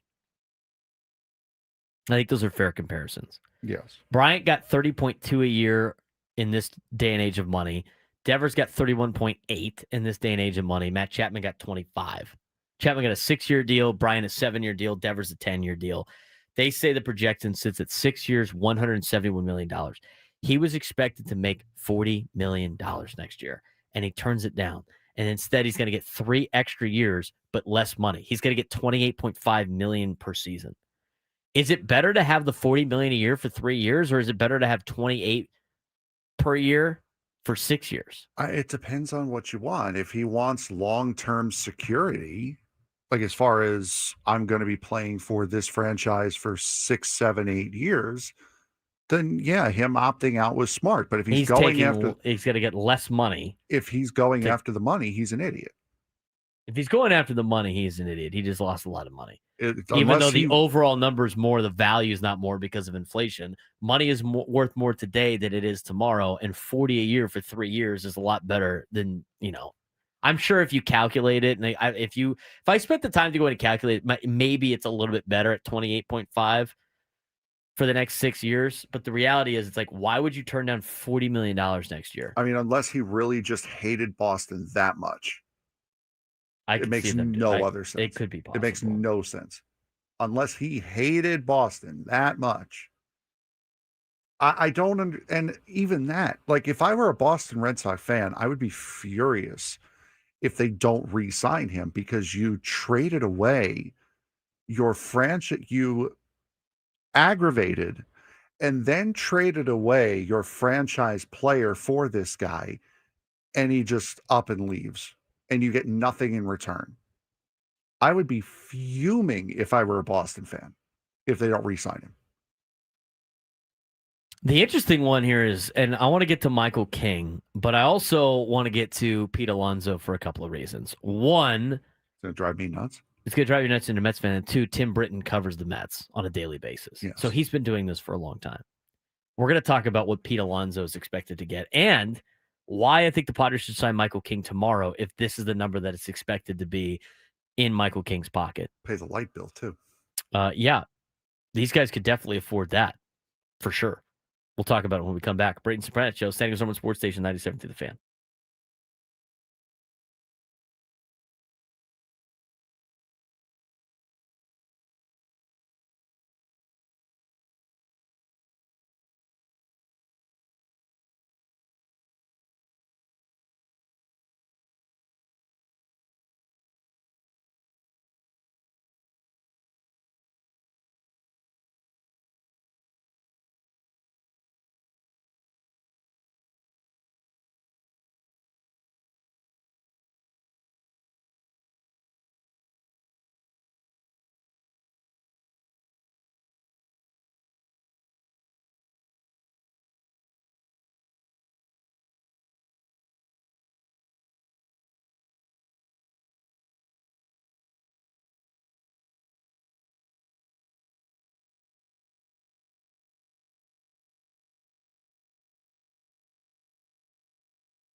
Is our resident Falcons fan commenting in the chat right now? I haven't seen Adam in a while. No, 7. Oh, Guy's been a Birds fan the whole time. Says he's always had a Padres logo. Now all of a sudden the Falcons aren't doing back. Hey, he's like Homer Simpson in the bush. He's got the Padres there. Gonna go in the crowd, come back out. Hey, I'm not a Falcons fan anymore. what's going on? Come on, boy? I never had a Falcons logo as my deal. Nice. All right, let's talk about Pete Alonso for you. This affects a lot. I mean, people go like, we should bring in the polar bear. You sent it to me last night. There were two different numbers, to be fair, but So Tim Britton, who covers the Mets on a daily basis for The Athletic, he's the one that's putting out these projected contracts. Mm-hmm. He's been doing it the last couple of years. He's got his spreadsheets. That makes him a what, Frank?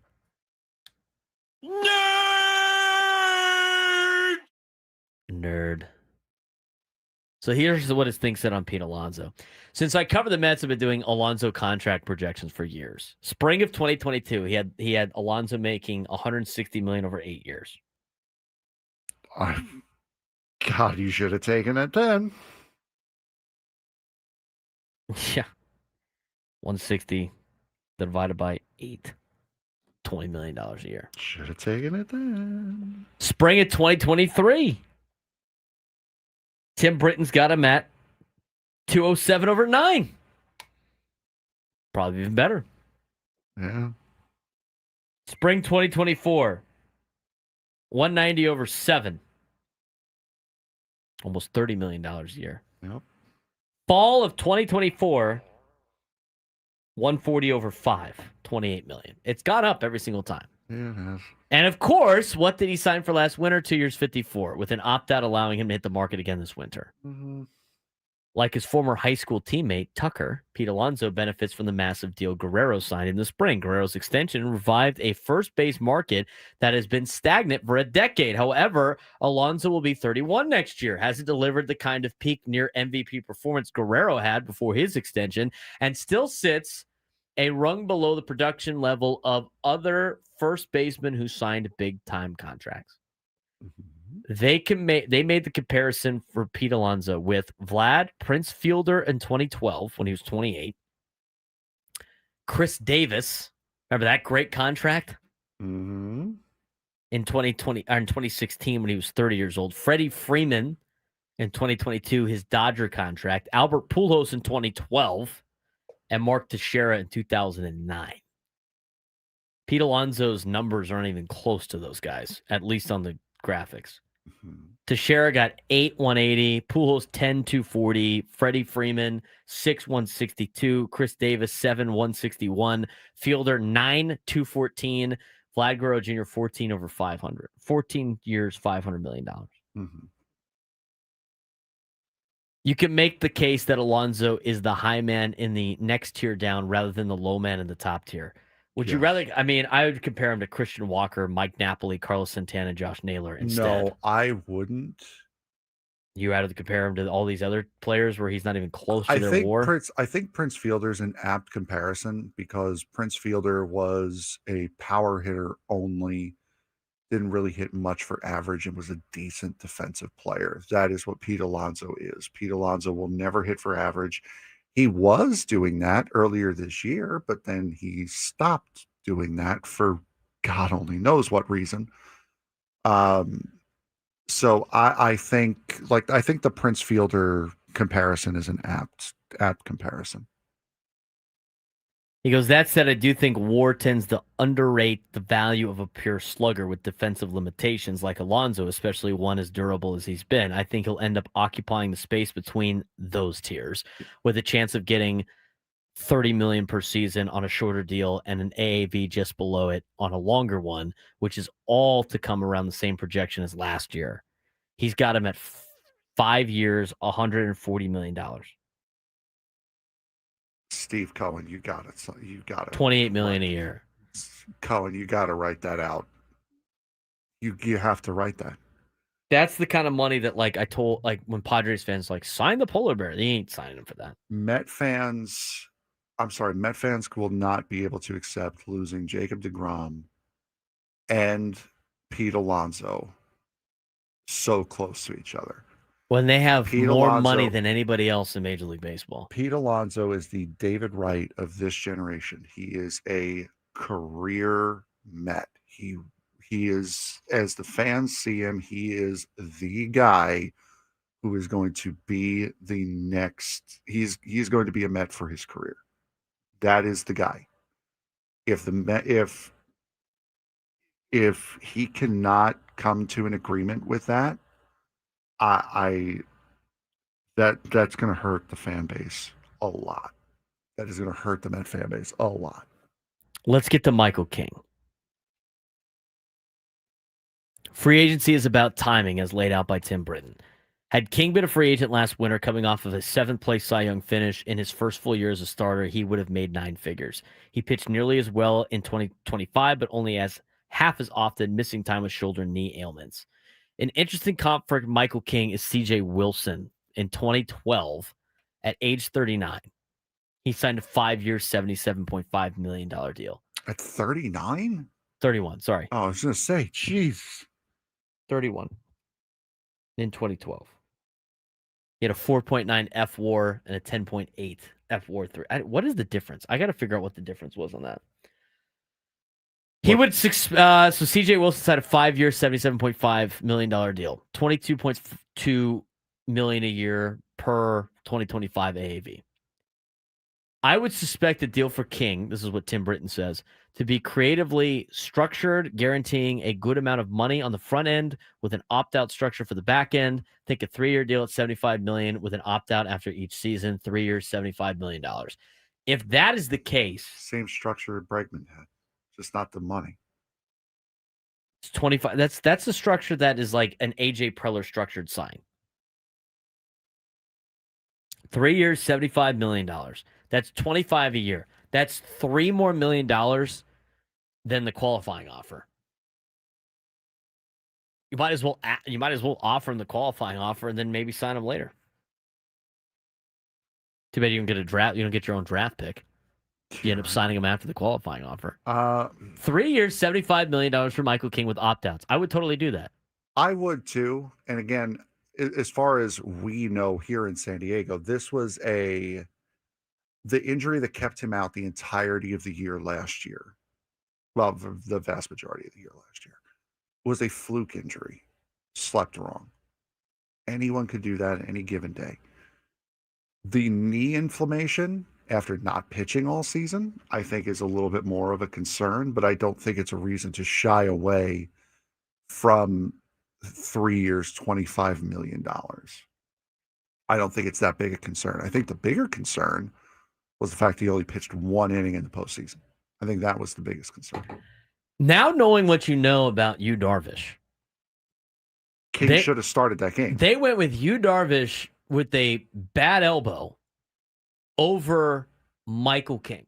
That's infuriating. It makes it even more infuriating. Michael King looked pretty good when he went into pitch in that playoff game. Michael King, you're telling me Michael King was less ready to go as a starter in that game than a guy that needed to have his elbow fixed during the offseason? Michael King's not getting surgery, at least not that we know of.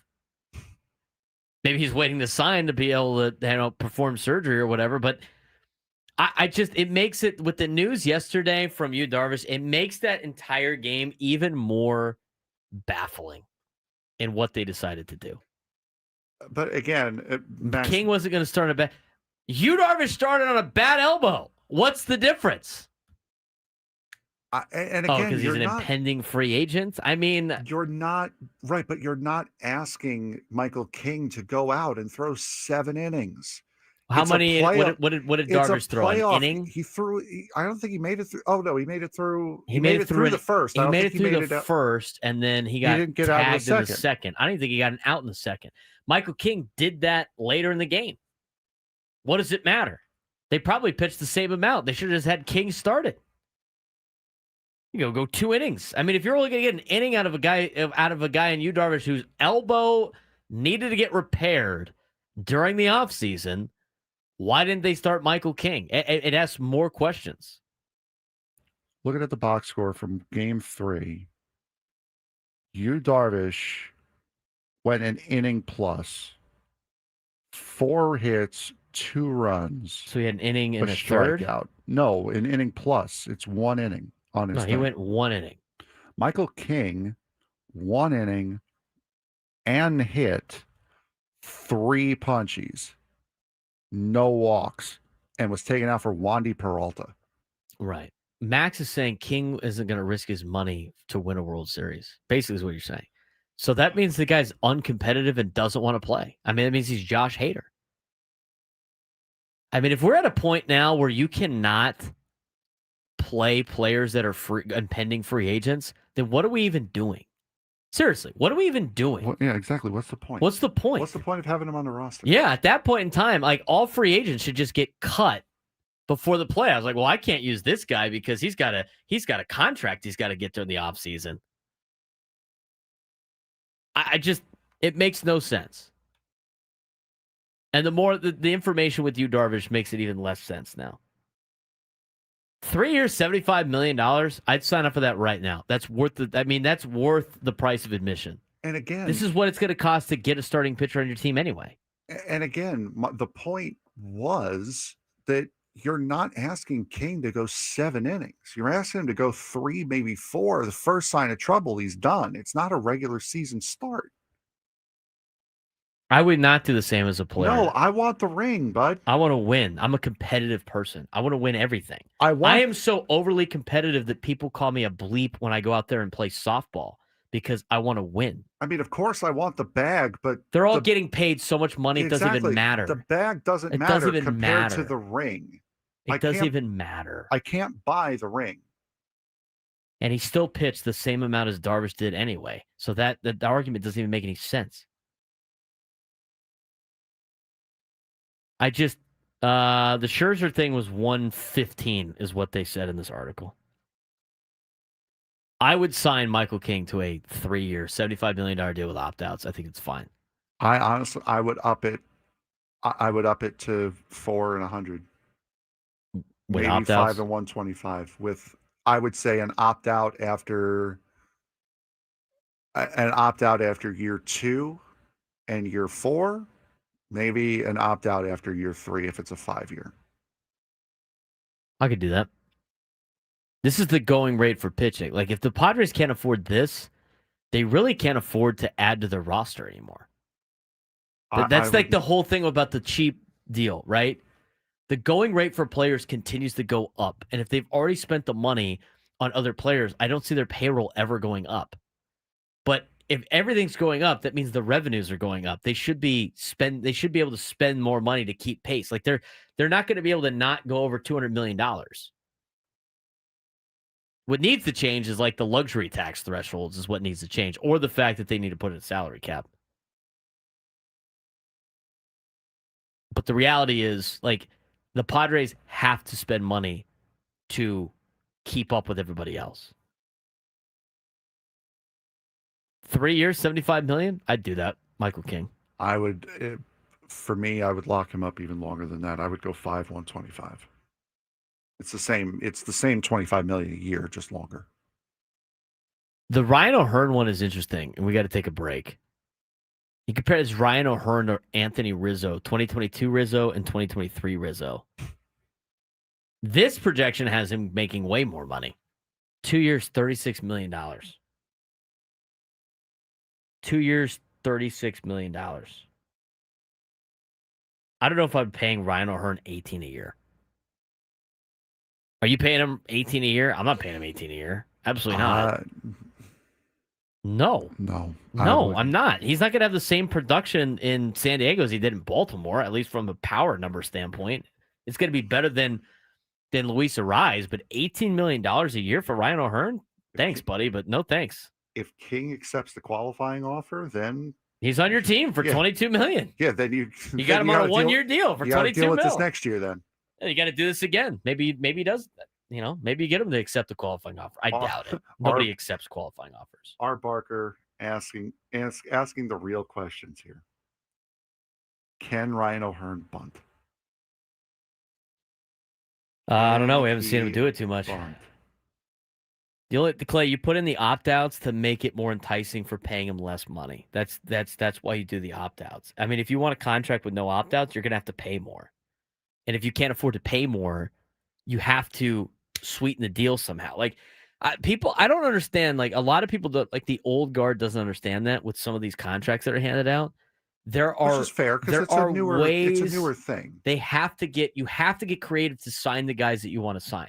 Like, everybody bitch, moan, and complain about the Xander Bogaerts contract, right? You gave him too many years. Why would you pay him till he's 40 years old? He was going to go somewhere else and get more money per year.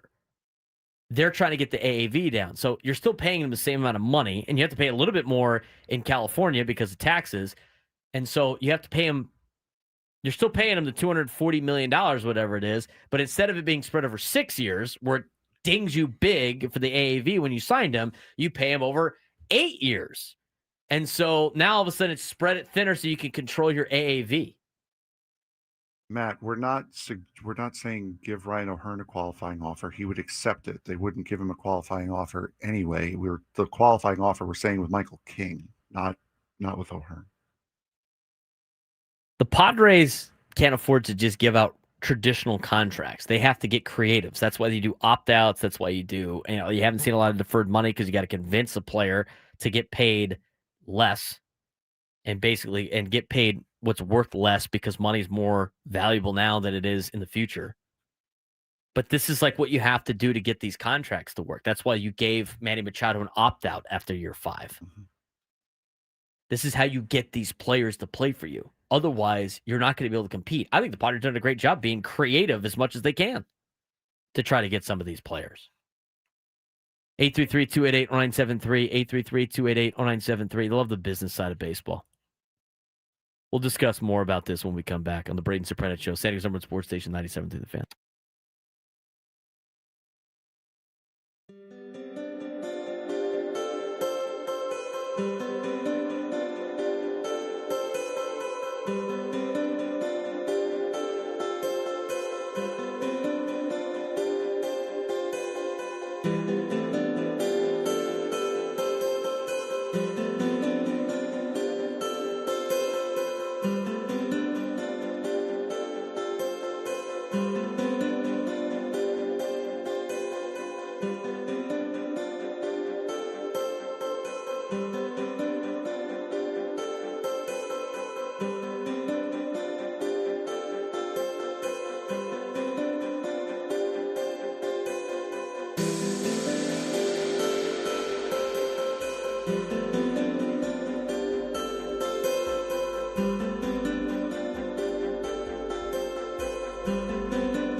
We are about 15 minutes away from announcing our biggest fan in the 1 o'clock hour.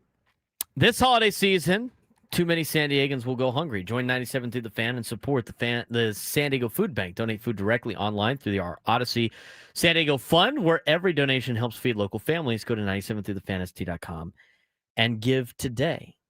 He's Frank Marchese. I'm Braden Surprenant. This is the Braden Surprenant Show, live and local each and every day from 10 to 2 on San Diego's #1 sports station, 97.3 The Fan. Talk a lot about these contracts. Computer just doesn't want to cooperate. All right. Here's what we were talking about during the break. And Clay kind of sparked it. And I think people need to understand a little bit with every organization has to get creative in ways to get good players on their team. And I think AJ Preller has done a great job of doing that as the general manager of the San Diego Padres. I use like Xander Bogaerts as an example. Okay. We're not saying that the Padres didn't overpay for Xander Bogaerts. But what I'm saying is you can use whatever name you want. That is the type of contract you have to hand out in order to get Xander Bogaerts or one of those players to sign in San Diego. You either want those players or you don't. Right? Everybody wants good players, right, Frank? Everybody wants good players. Yeah, you would. Well, almost everyone. Except for the Pirates. There are the Pirates and the A's. Rockies of the world. Well, no, the A's too, because now they have a new stadium they need to fill. Oh, yeah, they got it. Yeah, exactly. Las Vegas, so they do now. In order for the Padres and their organization to get good players, and at the time, like Max Wells puts in the chat, all these names that, the contracts didn't work out. At the time, everybody was fired up to get those players on their team. The Padres can't pay market value for a lot of these players. They have to sweeten the pot. They have to make the deal more enticing, especially on the early on days, to try to get a guy like Manny Machado to play for their team. And how do you do that? You have to sweeten the deal with certain things. So Manny Machado got the opt-out in the middle of his 10-year, $300 million contract, which he used, and then he got even more money and a longer deal. That's what you needed to do to get Manny Machado to be a San Diego Padre. It wasn't like, hey, look, we're going to have brown and gold uniforms coming up, and I know we've never proven it before, but I'm telling you right now, we're going to be good. We just need to get you to be on board. That's how you get a guy like Manny Machado on the team. You might have to overpay. Now, the White Sox are willing to pay X, Y, Z, but as you know, it for the player, there's a number for each team he is willing to get in order to play for certain teams. And some organizations have to overpay to get players on their team. I go back to the Bogaerts contract. Bogaerts got a contract in which they were going to pay, the Padres are going to pay him until he's 40-something years old, right? Mm-hmm. And I remember when they signed that contract, it was, all right, 11 years, $280 million. They're going to pay him until he's 40-something years old. That seems like a lot. And, people now would be like, well, that's not worth it for a guy like Xander. The question is, it's not Xander Bogaerts. It's good players. Do you want a good player on your team or not? That's what you have to do to get a good player on your team. That's what you have to do to get a good player on your team. You have to overpay for a guy like Xander. And if you're going to give him $280 million, that's probably the number he wanted. In order to make it worthwhile on an AAV, you take that $280 million and you spread it out over more years than probably you wanted to give him. And your risk is he's going to, in his prime years, get us a World Series. And then it doesn't really matter that we're paying him $25 million when he's 40-something years old. That is what the Padres had to do to get a guy like Xander Bogaerts. And this is the case for a lot of these players. You want to get a Yu Darvish on your team. I mean, this is what you have to do to get a Yu Darvish on your team. Now, the Yu Darvish thing was a little different. And here's the other thing, too.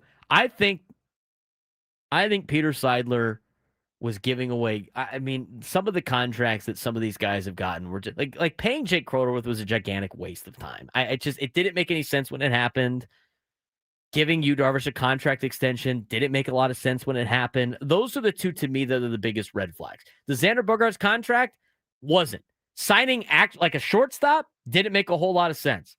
But if you're going to go get a good player, which is what you want, this is what you have to do to get good players on the Padres. That's not what everybody else has to do. That's not what everybody else has to do. I bet you in this year's offseason, if the money is coming down to two organizations and everything's the same, and it's the Dodgers for somebody else, that player is going to pick the Dodgers. They're going to do it because it's going to be a team loaded with talent that can win a World Series. And so what do you do if you're a team like anybody else in Major League Baseball? All of a sudden now you have to overpay for said player. But that's what you have to do to get these players. This is why you have opt-outs in contracts. This is why you have no trade clauses. You have to sweeten the deal somehow in order to make your offer competitive. You look at all these other contracts that certain teams hand out, and you're like, oh, man, the Padres could have done that. You don't know that. Maybe they would have had to pay more. You have to make the deal enticing enough and attractive enough to get the player to sign with San Diego. And I think sometimes us as fans are like, why wouldn't anybody want to play here? We're the Padres. This is great. They have their own reasons for things. You want good players, you're going to have to put in this is the type of deal that you have to do in order to make the roster work, in order to make the money work, and in order to make your offer attractive for players in free agency. I mean, I've argued this so many times. This is what you need to do. You want a player like Xander Bogaerts, you're going to have to give him $280 million over 11 years. That's what makes it work, not only for the team, but also for Xander Bogaerts to be like, okay, cool, that's enough money for me to leave Boston. That's what it is. So that's one way to do it. Now, the other thing, too, is somebody saying, like, Padres need to draft and develop better. They've drafted and developed. I don't know if you've noticed, but there's, like, how many times did you watch a playoff game and you're like, that's a Padres farmhand. That's a Padres farmhand. That's a Padres farmhand. That's a Padres farmhand. I would even argue that the Padres have done a better job drafting and developing than the Dodgers. How many times have the Dodgers traded away all these farm pieces that have turned into studs? Does anybody remember any player in the Mookie Betts deal? Does anybody? Frank, do you have any idea who was in the Mookie Betts deal? What was the big get that the Red Sox got in the Mookie Betts deal? Somebody who's never been in my kitchen. True. You don't remember. That was right? A loud silence. Jeter Downs. How's he doing for the Red Sox? I would argue the Padres have done a good job drafting and developing. But you know what? Those don't fill the seats, do they? Those don't fill the seats, do they? The young players. Maybe for the diehards, but they don't fill the seats. 833-288-0973. 833-288-0973. Final hour.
Uh-oh, Juan.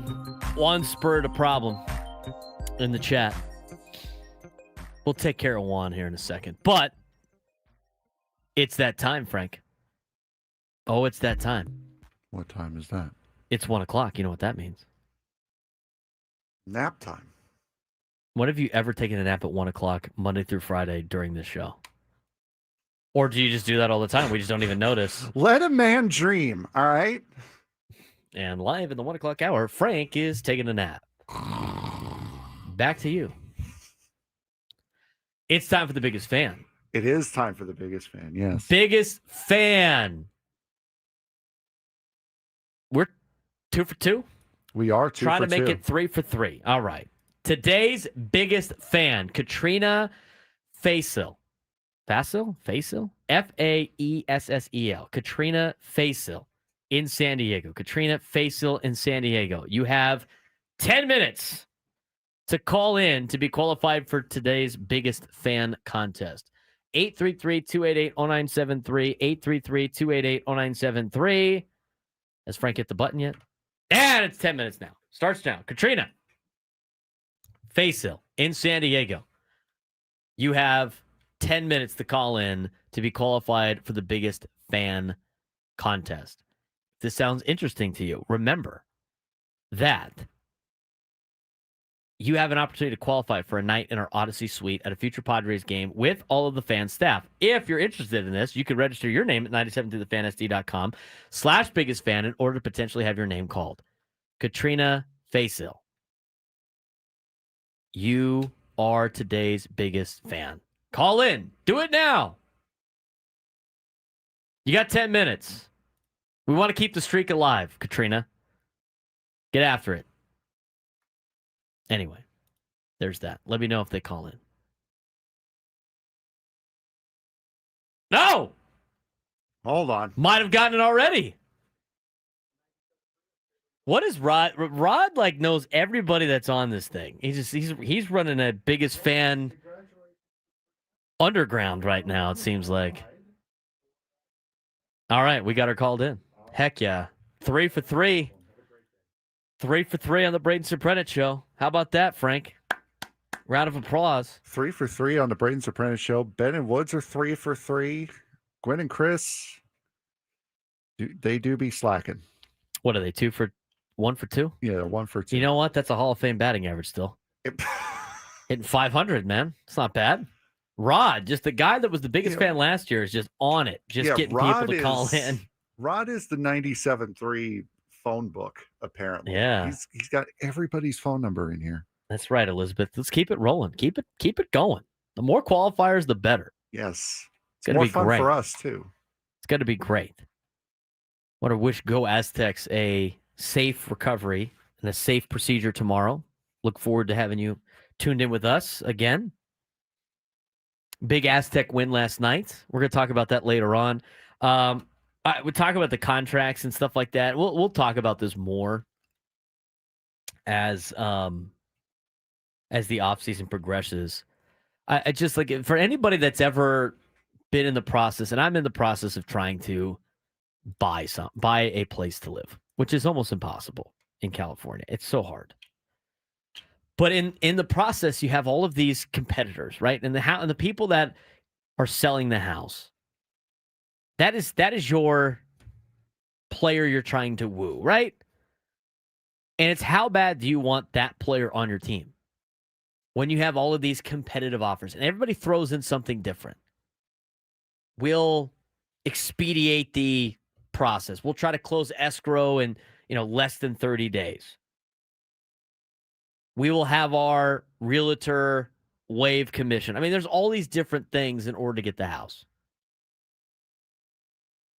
And the reality is, like, this is the conversation you have. This is why, like, if you want said player, how much are you willing to spend to get said player? There's other offers that are out there. Sometimes you throw an opt-out. Sometimes you pay a little bit more. Maybe you get them incentives in the contract. Other things that they might like, club options, player options, all of these things. Do you waive the commission to potentially, maybe somebody's offering more money because they really want the house. This is what it's going to take to get the house. But your party decides to waive the commission from the real estate agent because you made a deal with the real estate agent, whatever. So now all of a sudden the person selling the house is getting more money from your deal than they actually are from the one that offered them more money. I mean, these are all the things that go into some of the contracts for Major League Baseball. It's all the same. Just the difference is getting this player to play for your team. Sometimes the Padres have to overpay. That's what it takes to get some of these players. And for everybody that says like the whole drafting and developing thing, the Padres have done a good job drafting. I think they've done a decent job developing. The problem is those players are just not on the Padres because they're shipping them off for other Major League talent. I mean, and I go back to this all the time. I would still rather have the Padres be that team than be the team that is the Tampa Bay Rays. Do you want it to be the Rays? I don't want it to be the Rays. Sure, the Rays will win every once in a while, but they'll never win a World Series. They don't spend in the top 15 in Major League Baseball. Teams that win the World Series since 2003 have spent in the top half of payroll every single time.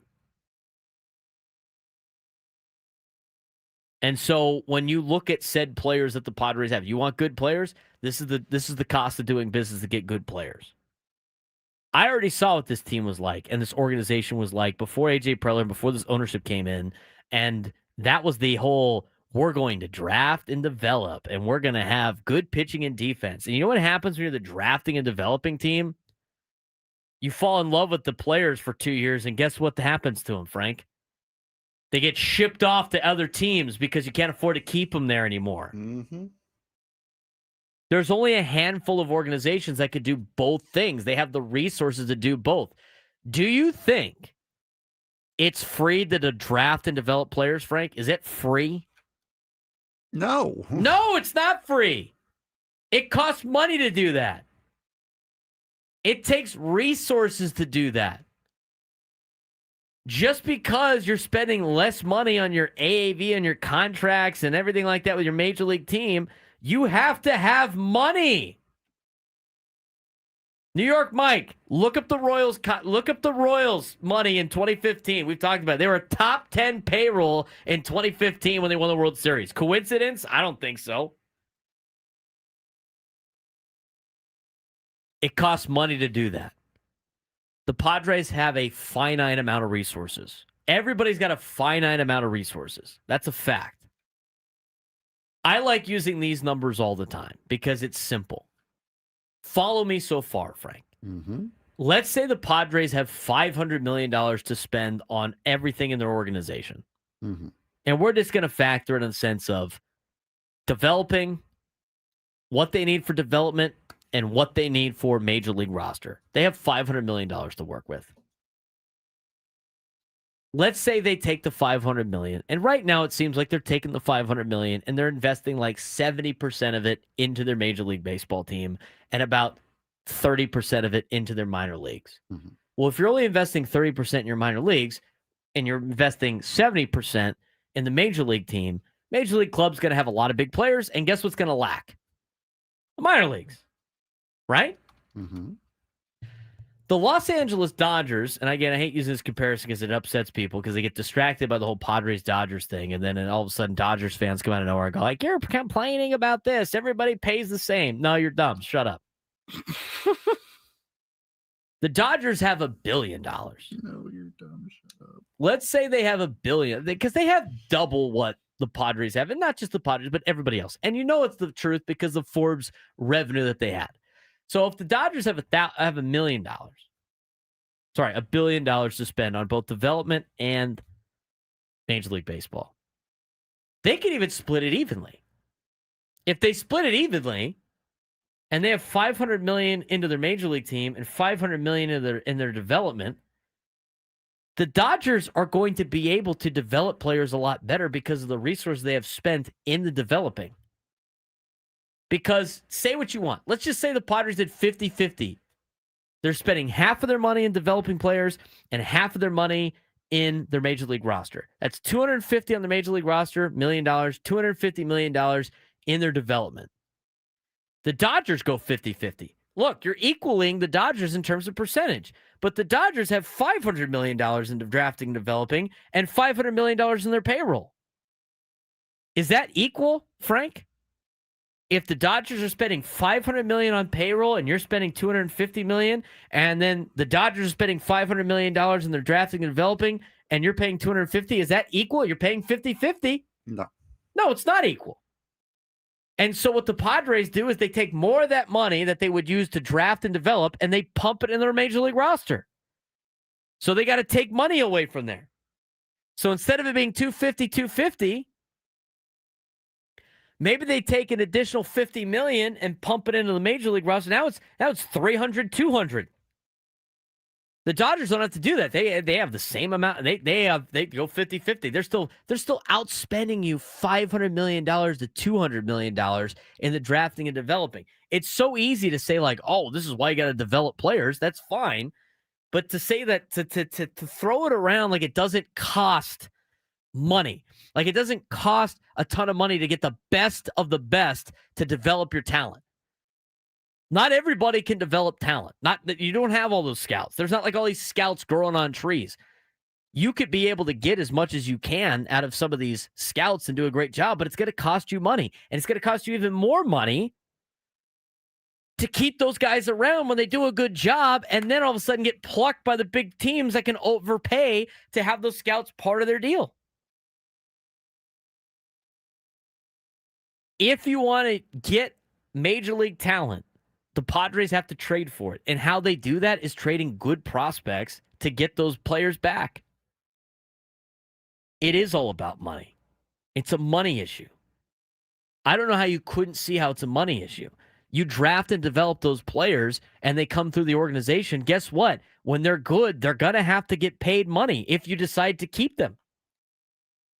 But instead, I'd rather trade the prospects away because you never know what's going to happen with them anyway, and use them to try to make your major league team as good as possible. There's problems to it. You're seeing that right now with the Padres. Everybody has different problems to deal with. For an organization like the Padres that have big names that sell tickets, You have to. It costs you a lot of money, and it costs you prospect capital to keep that machine running.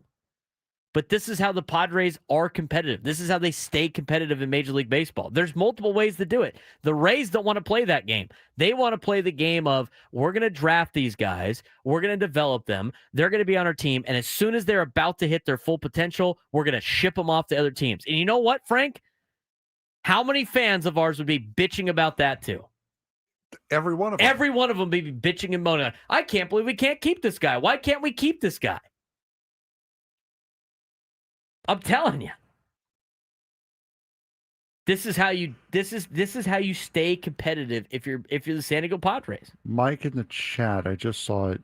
No GM in baseball other than AJ trades away his entire farm system every season to get back a guy we will only have for a season or two. Orioles don't do that. How'd that work out for the Orioles? Right, but also you kind of made our point here is that he is good at drafting and developing because he can afford to do that every single year. How does he get these players with not having the number 1 through 5 farm system every single year? How does he do it? Exactly. They just swindle everybody? How does he do it? I mean, let's go back and start looking at the prospects that he's traded away. And they go like, this guy turned into a stud. Like, I can't believe we got rid of this guy. You know what David Bednar was in the Padres organization when they traded him away? All-star closer. You know where he was when he was traded? You know what number in the top 30? 27. He was 30. Oh, God. He was 30. Take all that evaluation for what it's worth. But again, look at I'm telling you, the minor league system, the whole minor league conversation is all smoke and mirrors, and most of it's BS. What do you get in return for those prospects? You get a chance to win the World Series. You get really good major league players. You get guys like, I don't know, Mason Miller. You guys like Mason Miller? I think most Padres like Mason Miller. It costs to get Mason Miller. Would you rather be the A's who decided to part ways with Mason Miller for another future prospect that you don't even know if it's going to pan out? I would imagine Leo DeVries is going to pan out. There's no guarantee. You're taking a risk. These teams are all taking massive risks. You got Jason Adam. You got Dylan Cease. You got Luis Ariz for the 2 years. He helped you out. You got Juan freaking Soto. You got Juan Soto. I mean, you are loading up your team with players that are going to help you win. You know what you got out of it? Making the playoffs 4 out of the last 6 years when your organization had only done it 5 in their first 50 years of existence. That's what you got out of it. If you think, oh man, soccer problems. You will have Mason Miller until the year 2030, Mike. Mason Miller is under contract until 2030. Take that for what it's worth. You're getting major league talent. And that's not necessary. It's not. Apologize. Take that back. Apologize. Just stirring the pot now. Stirring the pot. It doesn't. All these teams are taking major risks that don't have a TV contract of $500 million a year, whatever the heck it is. That's the risk you take. I would rather, again, you're going to have to take a risk. You either are the Rays and you have a brand new team every 3 years and you watch your guys develop and play and win World Series for other teams, or you're a team like the Padres that has big name guys and they're fun during that. This Padres team is way more fun to watch than it was when I was a kid. I'm going to tell you that right now. My interest level in the Padres is through the roof as a 30-year-old. As a teenager, I could give a bleep about the Padres. I really could. It was like, okay, cool. Here's a bunch of no-name guys again that they're going to try to sell us. They're going to be great players that never turn into anything, and then we're out of the playoffs by June. This team is way more fun to watch. You must have young players on your roster to contribute that don't cost much money. Correct. There's a difference between having a Jackson Merrill on the roster and having an entire team of Jackson Merrills like Baltimore and Tampa, because they're all going to be gone. And you're going to have to trade all of them away. You have a finite window with them. And who's to say that team of Jackson Merrills doesn't just flop. It doesn't work. Saw how bad Baltimore was this year with all of their minor league talent that they brought up?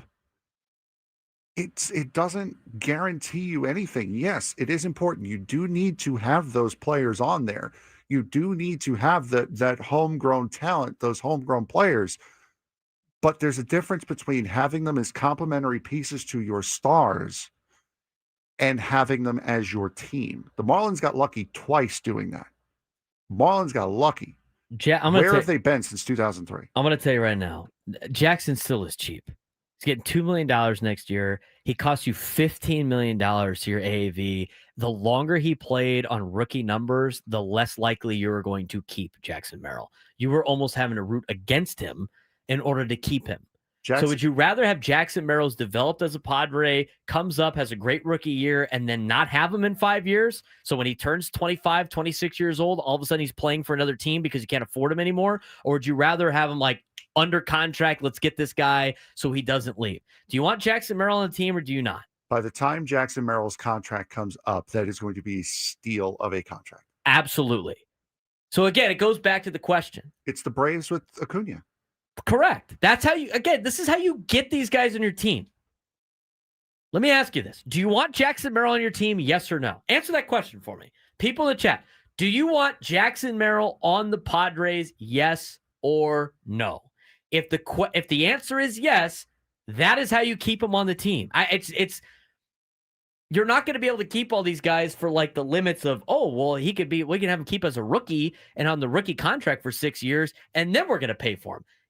Brother, you know how much his contract's going to cost when he's 26 years old and he's about to enter his prime years after putting up the numbers that he put up?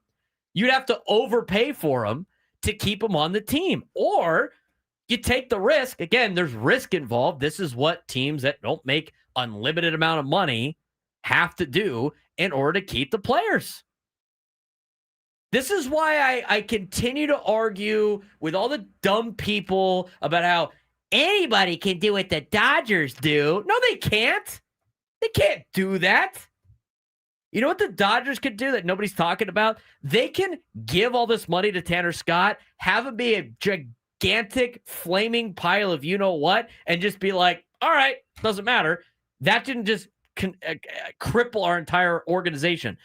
If the Padres did what the Dodgers did and signed Tanner Scott to the deal that they did, guess what? That would be crippling. That would be crippling. Overpay Jackson Merrill, but not Xander. Xander Bogaerts was the best player you had in the last 3 months of the year. He was. And guess what? In order for him to leave Boston, a place that he loved, guess what you had to do? You had to pay him a ton of money. Miller will be here for the duration of his contract. Stop it. He'll be traded off. It's just like negativity from Padres fans that don't understand how business works. If he is traded off, it will be in the last year of the deal. That's if he is traded. So you have 3 years of, you have 4 more years of Mason Miller. 4.5. All of these deals that Padres fans in hindsight dislike because it doesn't work out right now. These are all the deals that you would have. These are the deals that have to be made in order to get these players. They all come with risk. There's no for sure foregone deal that's going to happen. There is none. Have these all worked out? No, but that's the risk you take. Like when you look at this particular this near free agents, how many of you want Michael King on the team? I bet you a lot of people want Michael King on the team next year. In order to do that, you're going to have to give him a contract of XYZ. And when Michael King, next year after you sign him, gets hurt again, guess what everybody's going to say? I can't believe he gave this guy so much money. Stop thinking in hindsight and understand that you are taking risk when you are signing these players. It's not always going to work out. And if you want Michael King, you know what's going to get him an opportunity to be a Padre, to compete with all the other organizations that can write these checks? Giving him opt-outs. And then you know what the risk you take is, Frank? He balls out, and then he opts out, and then you can't afford him anymore. But you know what? That's what it takes to get this guy. That's basically the entire message I have for this entire free agency thing. Because everybody goes like, just sign Pete Alonso. Well, you know what? We saw what Pete Alonso is expected to get. And to be honest with you, in order for him to leave a place that he already likes, maybe you have to, I don't know, overspend for a guy like him. And then in 2 years, when he doesn't lead up to the production that he had when he was, I don't know, a 28-year-old, that's the risk that you took in order to do it. The good teams in Major League Baseball that were able to do these things can just sit there and go like, all right, this didn't work, but I can pay for it to go away. The Padres and all the other small market teams, and the Padres are still a small market team, can't just write a check to have it go away. That's what it is. 833-288-0973, 833-288-0973. I'm glad Richard and Padilla brought it up. We need to talk about some other things. That is correct. We'll recap what happened in the NFL trade deadline. When we come back, we'll also talk college football. College football playoff rankings are out as we transition here on the Braden Surprenant Show, San Diego Sports Station 97 through the Fan.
I obviously got to clarify some things here, Frank. All guests on Night 7 The Fan do join us on the David P. Shapiro Fan Hotline. David P. Shapiro Criminal Defense Attorneys helping good people regain control of their future when charged with a crime since 2010. Visit davidpshapirolaw.com. This is what some people in the chat are not understanding what I'm saying. In an ideal world, being able to spend money on free agents and top echelon players and being able to draft and develop your own players, that is what a perfect world is. Frank, let me ask you, how many teams are able to do that because they have the resources to do both? I guess they missed that part of the conversation where I said being able to do both.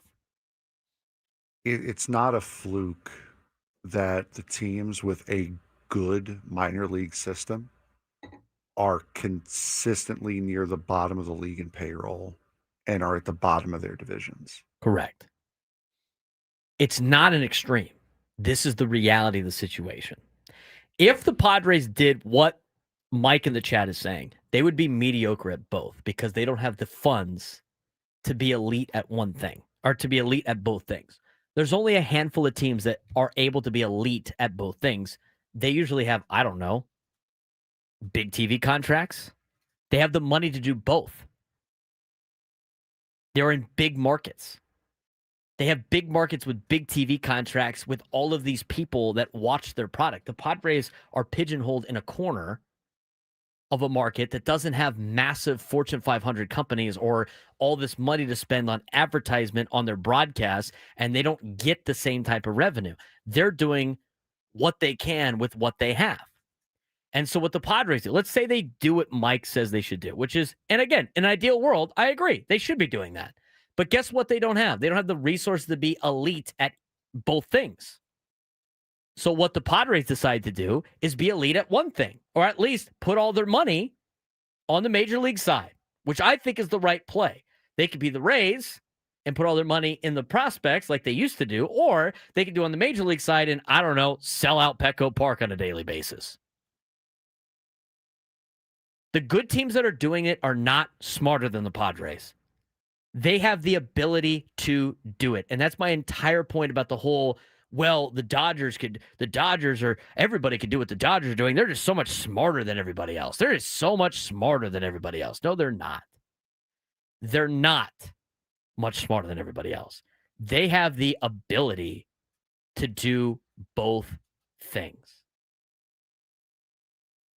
If the Padres were able to do both things, you don't think they would be doing it? What do you think? They're like, you know what? Yeah, that's a great idea. We should probably develop our own players, Frank. Son of a gun. Son of a gun. Who would have thought? And every time I go back and I think about, go back and find it. The article written by Kyle Glazier. And you know what? Maybe we should put Kyle Glazier on the show. Maybe we should ask him again.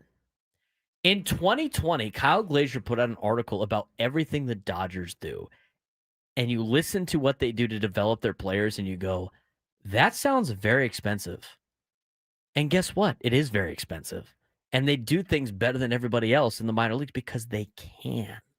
Because they have the money to do it.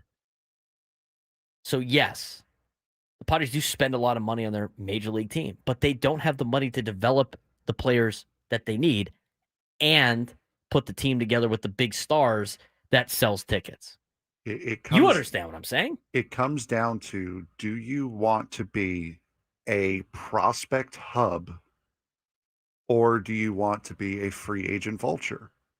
And right now, the Padres have decided that they want to be a free agent vulture and try to pick up as many good players as they can. And as the meme goes, bleep them prospects. Here's the other thing with the TV contract. Like Max says, maybe the Padres should get on the TV deal situation, focus less on concerts and City Connect unis. What? Let's talk about TV contracts for a second. Do you know how TV contracts work, Frank? We understand this, right? We work in the business. There needs to be a television company that wants to pick you up for the amount of money that you want. TV companies don't just hash out tons of money for games just to hash out tons of money for games. They don't even care how good the team is. How do TV companies make money, Frank? Advertising. Advertising. How do you sell advertising? Good products. Yes, but how do you get the money for the advertising? What do you get? What do you tell the advertisers to give you the big money? This is why you should pay us a lot of money. Ratings. Yeah. You need people to watch your product. And guess what? We don't have that many fans out there in Padres land. We just don't. We're in a market that is surrounded by a lot of different things. And so what company in town, let's just talk about the companies in town, because guess what? Most of the TV deals that these organizations have Matlick, New York, SNY, and the Yes Network. Those are based in New York. And they're owned by the ball clubs. They're owned by the ball clubs that can sell the advertising on their product for X amount of dollars to cover the expenses of the money that they have for the TV deal. Sportsnet LA can pay $1 billion because they're going to make billions of dollars on all the people that watch the Dodger games because they can sell tons of advertising because they know people are going to watch it. The Padres don't have a TV contract right now because they're lazy and Eric Ripper's not trying. They don't have a TV contract right now because they're trying to find something that's going to pay them, that's going to be worth their while in order to fund a lot of the things that they need. Do you think KUSI is dishing out hundreds of millions of dollars to be able to broadcast the Padres? That would cripple KUSI. That would cripple Fox 5. That would cripple NBC 7. That would cripple CBS. That's why you only get a couple on Saturdays. They don't have that. And here's the other thing that San Diego does not have. You watch, right? You watch the Padre games, Frank. How many times do you see the same commercial over and over again? Oh, God, all the time. All the time. All the time. Why is that? There's only a certain amount of companies in San Diego that can afford to advertise on Padres radio, on Padres TV, on all of this stuff. And there's only a certain amount of companies that are able to do it for maybe both or in town. I mean, you could talk about whatever you want to talk about in terms of businesses in town. In order to make your money back, you have to charge for advertising. It's the same thing with the ticket prices with San Diego State. People aren't willing to pay that kind of money for San Diego State football. Just like advertisers aren't willing to spend the amount of money that they have to spend to be on said TV deals. But they have to also get advertising in the building. They got to get advertising for there. I mean, all these sponsorships come from somewhere. And most of the time, it involves major companies that have the resources to just, write massive checks for advertising. We don't have those companies. You need those companies in town to pay for the TV companies to pay for the TV contracts. That's what it is. That does not exist in San Diego. It hasn't existed. What are you going to say? It's not even, there was one comment in here and lost it. It scrolled up. It's not even that football has more time to fit in for commercials. It's a bigger product. More eyeballs are on it. So more advertisers are begging to get on it. It's also a national product. Baseball, with the way it has become and the way it's been marketed, is so regional that it's not worth it to a lot of advertisers. Frank, at what point am I taking anything to the extreme? This is what it is. This is the reality of the situation. It's not like the Padres have done everything they can to pump into the major league roster. That's what people want. It's not. Do you care if the minor leagues are good? I don't really care. I care if the major league team's good. Mike, it's not a matter of not wanting to have an opposing view. It's not about not wanting to hear an opposing view. We're not giving you a view here. We're telling you how this works as far as television rights contracts. And we're looking at the way teams have been built over the last couple of years, the last decades, as to how your success is. I brought up the 2003 Marlins. I brought up the 97 Marlins as an outlier to why being a prospect hub can work. But if you look at the teams that are prospect hubs, they don't work. You need to have a combination of both. You're right. You absolutely do need to have homegrown stars to fill out your roster. That being said, you can't just hold on to every single prospect thinking that they are going to be that homegrown star, because most of them aren't going to be that. Correct. Again, he keeps bringing up the Houston Astros. The Astros have been successful because, I don't know, they spent, you know how much money they spent on their roster last year? $224 million. You know how much money they're spending on their roster next year? $231 million. They haven't even made a move yet. They have the resources to have these gigantic contracts and, okay, develop players. But you know what they did? They let Alex Bregman walk. They let Carlos Correa walk. They ended up trading back for him. The Astros have had a lot of success for a lot of different reasons, but they have the resources to do it. They are a major market organization. They're a massive organization. What attitude are you talking about, Mike, that's going to keep San Diego as wannabes? He's just making crap up. I mean, it's just he's arguing with himself at this point. We got to take a break. 833-288-0973, 833-288-0973. As we go to the final segment of the Braden Surprenant Show. San Diego's number one sports station, 97.3 The Fan.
I don't understand it either, Frank.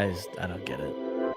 It's funny. I just don't get it. This hour, 97 to the Fan is brought to you by IHOP. Introducing the IHOP Value Menu, where all your breakfast faves are just $6 each every day. Where else can you get a big, filling, sit-down breakfast for only $6? Go to your happy plates with the $6 IHOP Value Menu, available every day at IHOP, $7 in some locations. Why is Pittsburgh ranked? We'll talk about it tomorrow.